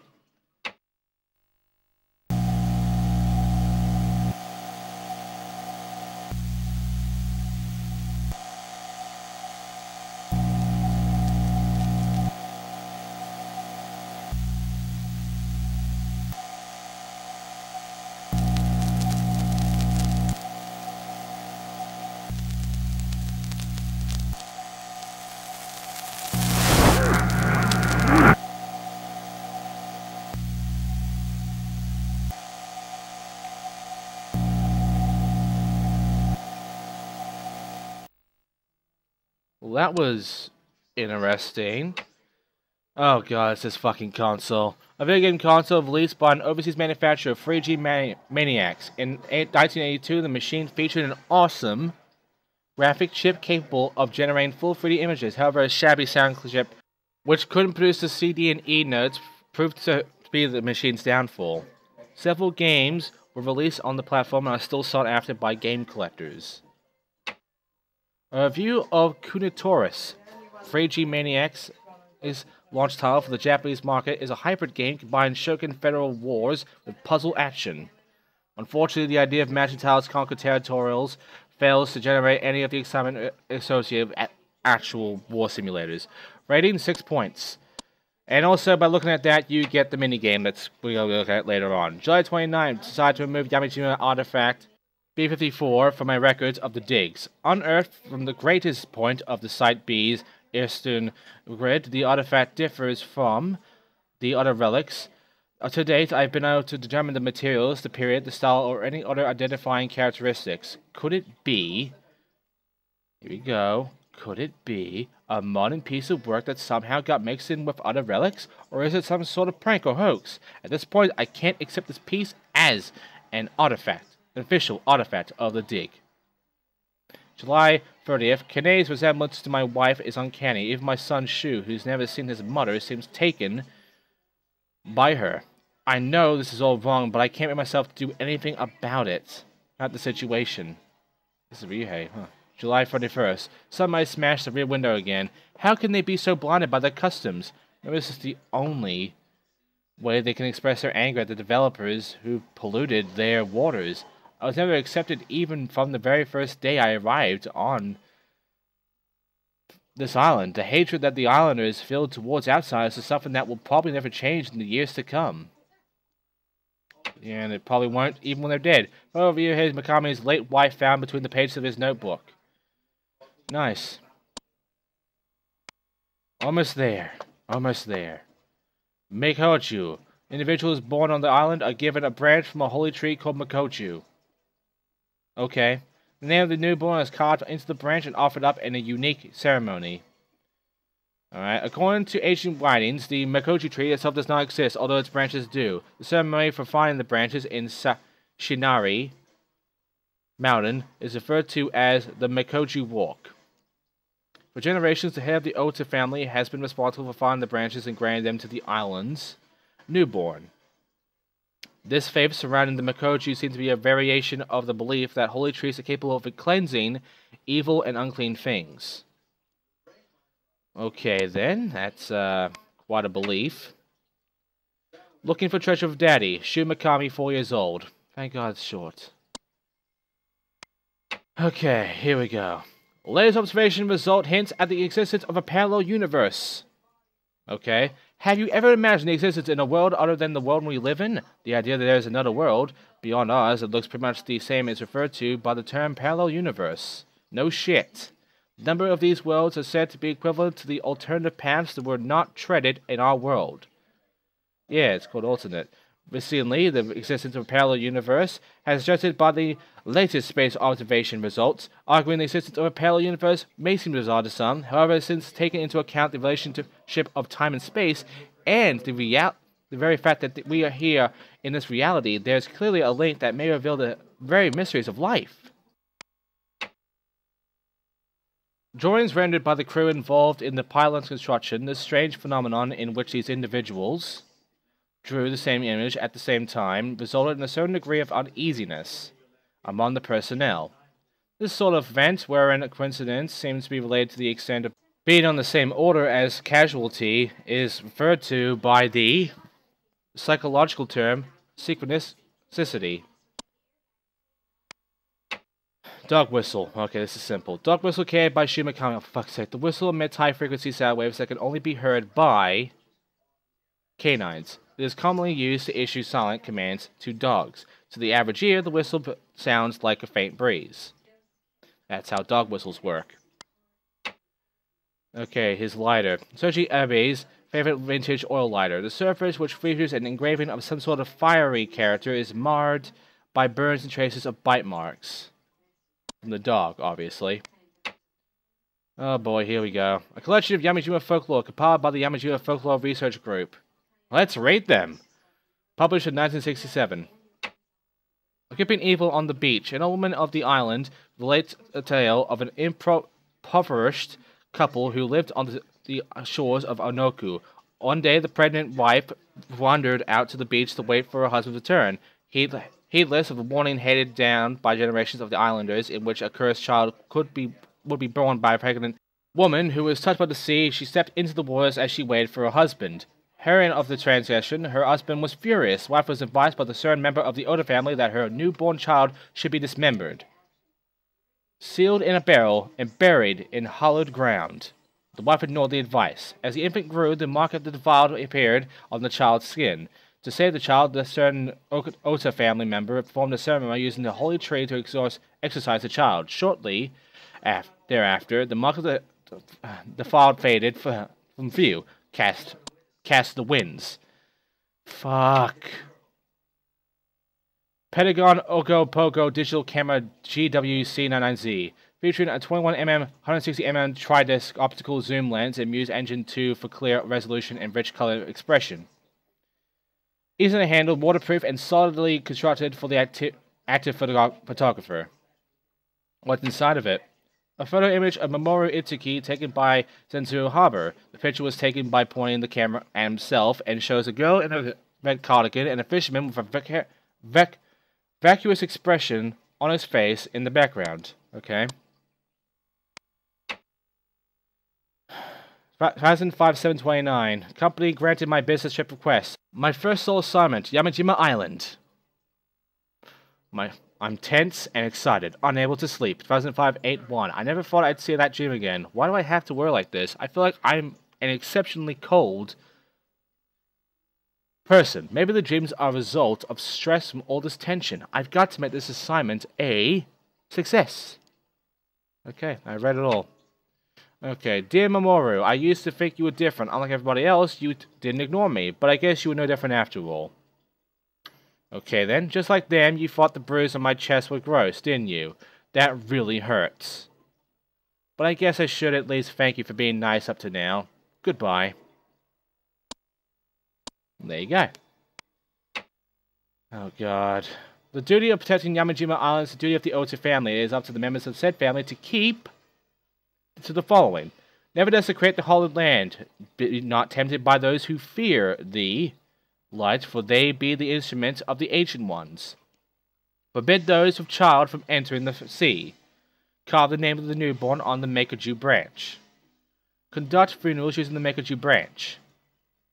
Okay, well that's simple enough. Not. Time capsule, here we go. The time capsule is a vinyl bucket packed with toys and other junk. The mud that seeped into the container over the years smells stagnant and foul. From the school kids who buried the capsule, each item was meant to be a treasured memory, but none of the contents appear to be so. They're all just junk, because no one cared. Oh, this thing. Big, heavenly fish, die. All bones, dust. Small, many fish, born. Deciphered words from sentences based on unknown language. No other existing records. Genuine or fake? We will never know, but that's quite the fucking translation you got there. I love Kane so much. I hope she stays with us forever and ever. Shimakami, 4 years old. Well, it's a nice photo. Anyway, national sports. National sports, August 7, 2003, Japanese Bermuda Triangle? Ooh. Hanamura, missing. Hanamura, tuna boat fishing off the coast of Yamajima Island, disappeared at 4:40 a.m. on August 6, adding yet another chapter to the mysterious disappearances that have plagued that particular area of the sea. In 1976, the entire population of the island disappeared following the night when the island was plunged in darkness by a severed undersea cable. In 1986, the Bright Wind passenger isliner went missing. Given these incidents, many have come to refer to the waters off the coast of Yamajima Island as Japan's Bermuda Triangle. It sort of is in a way, isn't it? Considering everybody kind of gets fucked over that island. Oh, it's Odashigo. The deadest sin of the deep. Odashigo is one of the ancient entities that escaped into the ocean depths. Though it screamed to its fellows who sought shelter deep underground, its call went unanswered. The grief-stricken cries of the Odashigo cries shakes the seas, bring disaster and misfortune to any who wander in its path. Fuck, it's been 2 hours already. Holy shit. Dear Ikuko, congratulations on your graduation from high school. I know I haven't been much of a mother to you, and I can only apologize. As you may know, I moved to Tokyo right after you were born and was barely able to squeeze out a living for myself. The best I could do at the time was to take Ryoko with me. But that's really no excuse, is it? The other day I was going through some old boxes and came across a torn picture of the two of you together when you were little girls. I'm sure you were always on Ryoko's mind. I've enclosed the remaining half of the photograph of this letter. Now, more than ever, I sincerely regret separating you from your twin sister. I'm really worried about her. She's still missing. Nobody's heard from her at all. Well, that sucks. Should she show up at your door, please let me know right away. Sincerely, Mom. Almost there. Almost there for all these. Oh god, what the fuck? A picture diary containing an odd drawing and diagram. I can translate this! This is actually the thing, I think. Hang on. Yes, I can. It says... Never mind. Never mind at all. I thought it was it, but no, it's more gibberish. But it looks like the fucking thing. Again, we have no cipher in this game for this shit. This is different. I don't know what these say. National Times, August 1st, 2005, Evening Edition. Man beaten to death. Roommate sought for questioning. Around 4 p.m., the body of a beaten man was found in an apartment in Tokyo's Shinjuku district. An employee of a local restaurant, the man was identified as... Get ready for this. 33-year-old Ichiro Nakajima. The body was found by Nakajima's employer, who went to his apartment room when Nakajima failed to return during working hours. The restaurant owner called the local authorities when he discovered a... Come on. Vicious woman in the apartment where Nakajima was lying face down in a pool of blood, his head badly beaten. A warrant was issued for the murder suspect, Noriko Kifune, 33, an unemployed woman who refused to accompany the police for questioning and escaped from the scene of the crime.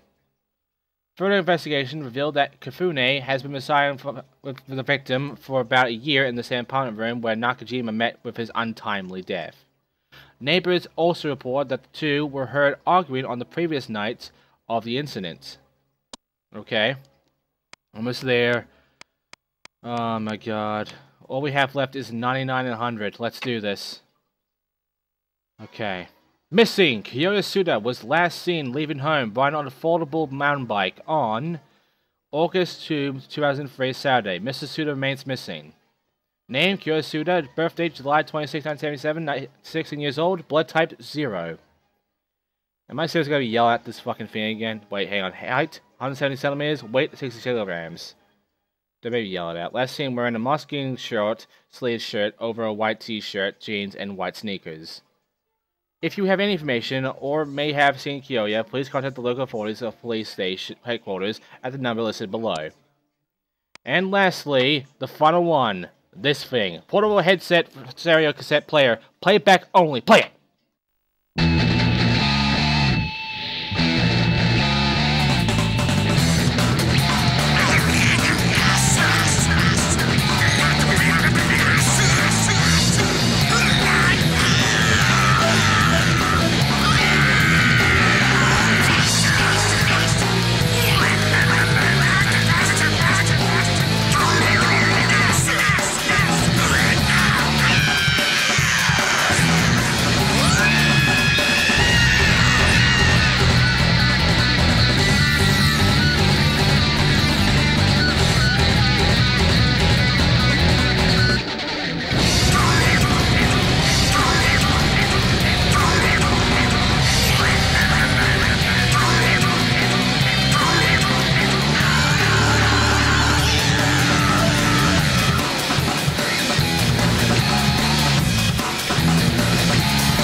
No, that video you just saw was not in the game. I added that in because we always gotta have that ending, don't we? It's the best ending. But yes, that is all the archive items, and that leaves only two things. The minigame and hard mode. Which I won't show you all of hard mode, but I will show you a bit of it. But first, the minigame, Kuni Taurus. Let's check it out. Now, the problem I had with playing this game is it would not show up on my TV. It's doing that thing where I have to use a sort of device in order to make it appear on my TV, and it would be a lot more delayed and problematic. And yeah, I try my best to actually play it from the Elgato screen, which is also delayed, so nothing was really right. But essentially, the way this plays is you have all these little spots here that are blinking. You have to fill them up. And what I found out is you can stack these clouds here, and you can use them as a single shot. You only have a limited amount of shots that also go down the longer you go. So not only is your ammo a timer, but your ammo is also your health. If you lose all your ammo, it's game over. And I believe the goal here is to completely fill up the entire fucking island, which easier said than done, because I could not complete one of these. I mean, for one thing, I can't see shit on the TV, so I'm sort of in a delayed spot. But the other reason is simply because it's kind of a pain in the ass to deal with. It's not like the other minigame in Siren 1, which was, you know, fairly basic, but also can be fun. This, no, this is just kind of shit, to be honest. And now I'm gonna die. Yeah, that's very violent. Holy shit. And yeah, that's the game. And there's level 2 and level 3 as well. It's the same maps, it's just that it randomizes where you can shoot. I'll do the favor and save in time and just cut to level 2 and 3, because quite frankly, once you see me complete this, it's literally the entire game, for the most part. There's not much to it. I'm not even joking. So, here it is. Gives you a message, next spot's available, and it just continues on from there until you get a high score like I did here. So yeah, that's the minigame really. There's not much else to it. It's just like stack clouds, shoot them, you're good to go. And there's also some other sounds you can make. I don't really know what they do though. Look, they actually, oh yeah, they spin the thing around, I believe. But yeah, that's about it. I think we're just gonna die here and, yeah. Let's go. Level 2! It's really not that much different to this. I will show off the whole stacking thing of the clouds, and also some more facial expressions, like that. Okay then. But yeah, the gimmick here, outside of doing what I'm doing here, is to essentially fill up all the spots without using all of your health by stacking the blocks and shooting them as fast as you can. If you succeed, I have no idea what happens. And quite frankly, I'm not going to figure it out because I don't want to spend a lot of time on this minigame. It's just not that fun. But yeah, in order to stack, you just have to be in its way, and it's on your body. And you can shoot it away by pressing the square button, which gets rid of the whole thing. And you can fire it by pressing the same button you used to fire, which I believe was the X button. And that is the minigame. It's not easy. You can use the shadow to help you out, because that's where it's going to shoot at. So, you know, if you're really good at this game, you could easily beat this. I'm not, so obviously I don't. I tried to, like, get rid of the big spots so I can get, like, the good stuff, but, yeah, it didn't happen, and I eventually just gave up. This was a hell of a fucking experiment. Anyway, level 3. It's the biggest one out of them all. And that's about it. Nothing really changes on these levels. It's the same speed, the same sort of difficulty. It's just either the map, it's just the map getting bigger, really. And that's it. That's the only sense of difficulty I can find in this game. And I don't know or think that there is more flaws in this game. I'm pretty sure there is, considering how much room there is in that level select screen. So if you're able to actually beat a level and unlock more, then please by all means showcase what the hell this game's about and what the purpose of it is. If there's a story to it or anything. Because I'm not figuring it out. I just spent a fuck ton of time doing the hard mode of Siren 2. Which is more important, by the way, because hard mode in Siren 2 can only be achieved by beating the game once. And not only that, but the fucking thing is... Oh god. Imagine going through every single thing you just did, but now times that by a fuck ton to the point where it's just like, oh god, well I'm screwed, because they move items and enemies, and sometimes they change the objectives up. So, yeah, it's a bit topsy-turvy, but that was Kunitoris. Now, here is the aftermath of the hard mode shit. I'm not showing you it. I am telling you that it is different in some ways, but it's almost at the same, and the hints are not going to help you out. That is about it. But we're back in Kyoya, so I have to do Kyoya and hard in order to actually get this, because I've done everything else except this. My skin is getting dry. Yes, I finally got this spot to work too, and we are literally fighting 2 Tomos. Okay. Well, let's see what happens next. Oh, we just repeat. It's a loop of 3 areas. That's it. Well, that was interesting, though. I mean, we finally got to see what the big fight of the other area was. It was 2 Tomo Otas that were Yamibito'd. Well, let's just try and kill these guys. See how far we can get before I just sort of quit. There's not much else I can really say about this outside the music is amazing, and obviously Kyoya is a badass because he can't die. I mean, look at him. He's getting his ass kicked while he's kicking ass. And they're dying in 1 hit. But Kyoya, he ain't even fucking, like, feeling anything. Outside being pushed. I mean, that sucks, but he ain't feeling any pain. Not with his fucking sword. Okay, I think I might be actually getting close to where I get another big fight for the area.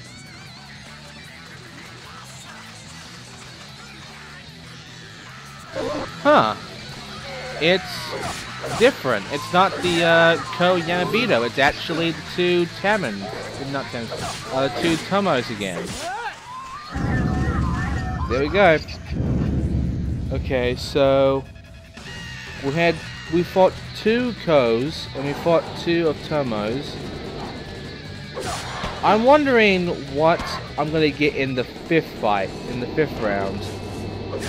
Well, I won't figure that out, because I tried hard, but yeah, this was a bit of a pain in the ass. I think in hard, there's less time you got, because my score was not carried over on hard. This is a completely new score. Which means that the score I had on normal, yeah, that is kept on normal only. But yeah, this is literally the entire fucking mode. And there's not much else I can really tell you about because I already showed this to you already in this fucking part. It is awesome to play as Kyoya again. Even if it is just like a, you know, congratulations on completing the game. Here's some bonus stuff that you can do, including playing as your favorite character from the first game.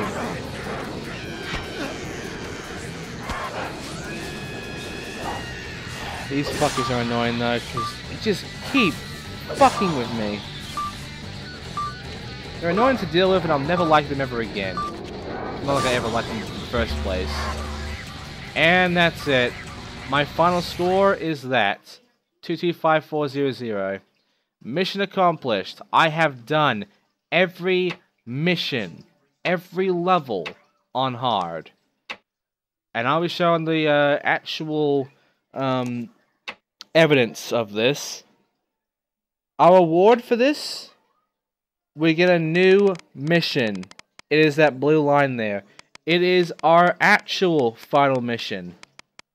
It's completely optional, but you can only get this from beating every other mission in the game on hard. That includes Kyoya's little bonus minigame mission.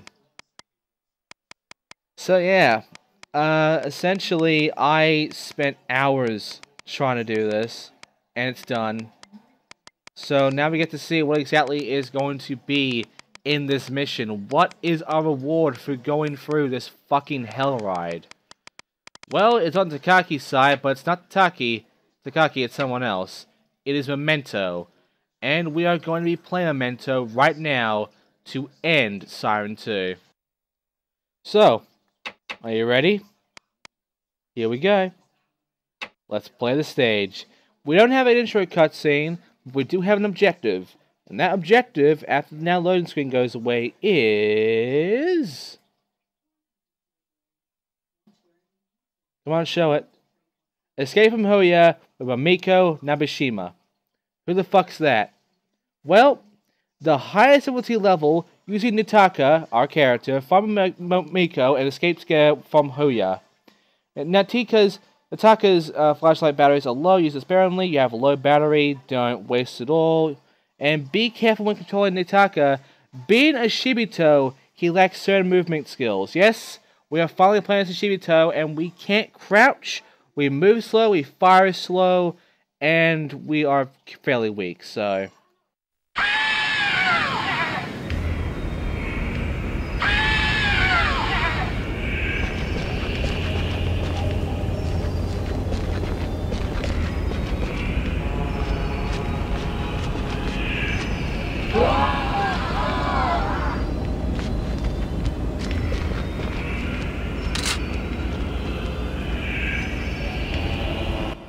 Okay, so we begin immediately by saving Momoko Nabeshima by a fucking Yama. Yeah, here's the thing. These guys hate each other. That's literally the whole thing. The Shibito and the Yamibitos hate each other. They're enemies. Also, I thought I killed this guy by doing this, but no, he was just knocked back. And, yeah. Let's try it again, shall we? We are still playing this on hard, so this is doing the final hardest mission, apparently, on hard. So, we're getting the full fucking throttle shit here. Okay, so we need to actually get up to floor 301, so let's do that. I'm not showing the map because, quite frankly, it's the same map as all the other times. It's just, like, different spots unlocked now and such. Who cares? Let's just get this over and go to 301. Especially if we need to sort of rush through this and we're going to make it through this in one piece. Also, I'm going to take an eye on this guy just in case. I think that was my partner, actually.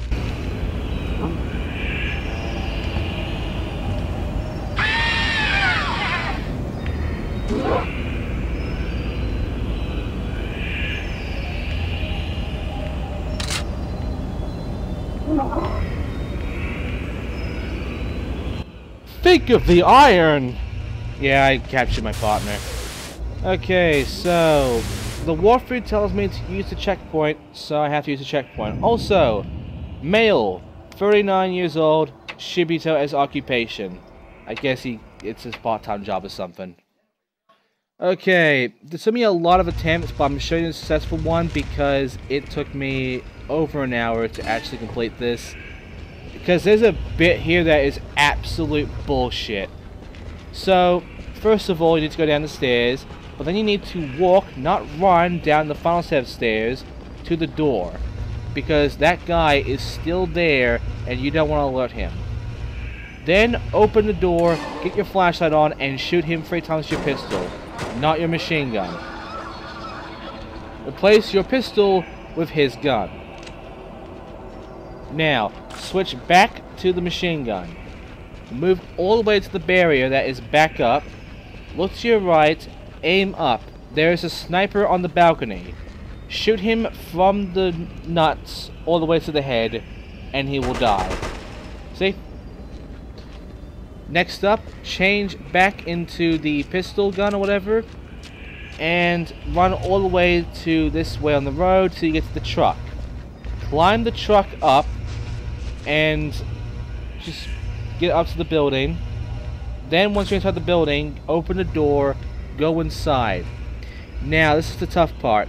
You need to kill the sniper, who is going to fuck your shit up if you don't kill him immediately. You have to make sure you have your machine gun out, and you have to stay in a good spot on the side of the stairs. That's the only spot you have that you can be safe on in order to take him down, and it's not that safe. Well, actually, you can also do this, where you can just say fuck that and run past and do this. And all of a sudden this can happen. A lot of random things can happen in this mission that you won't actually expect, so be careful of that. And I thought he was actually going to go inside here, but he didn't. There's a guy in here.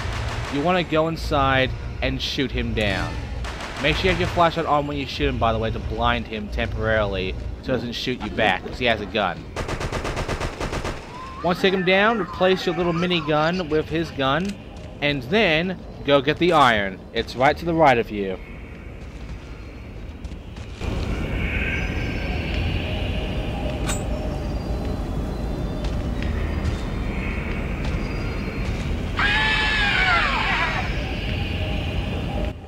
Now, I just want to say one more thing. I got lucky in my one. I'm telling you to shoot him down, but if you're very lucky, you can actually knock his fucking gun off the railings and onto the ground, which means he will never be able to get a gun again. So if you got that, sniper's no problem. Just run away once you got that shit. Make sure you have your flashlight on in case anyone gets in your fucking way, and shoot him down, and gets the exit this way. Make sure Mamiko is right behind you, and end the mission there.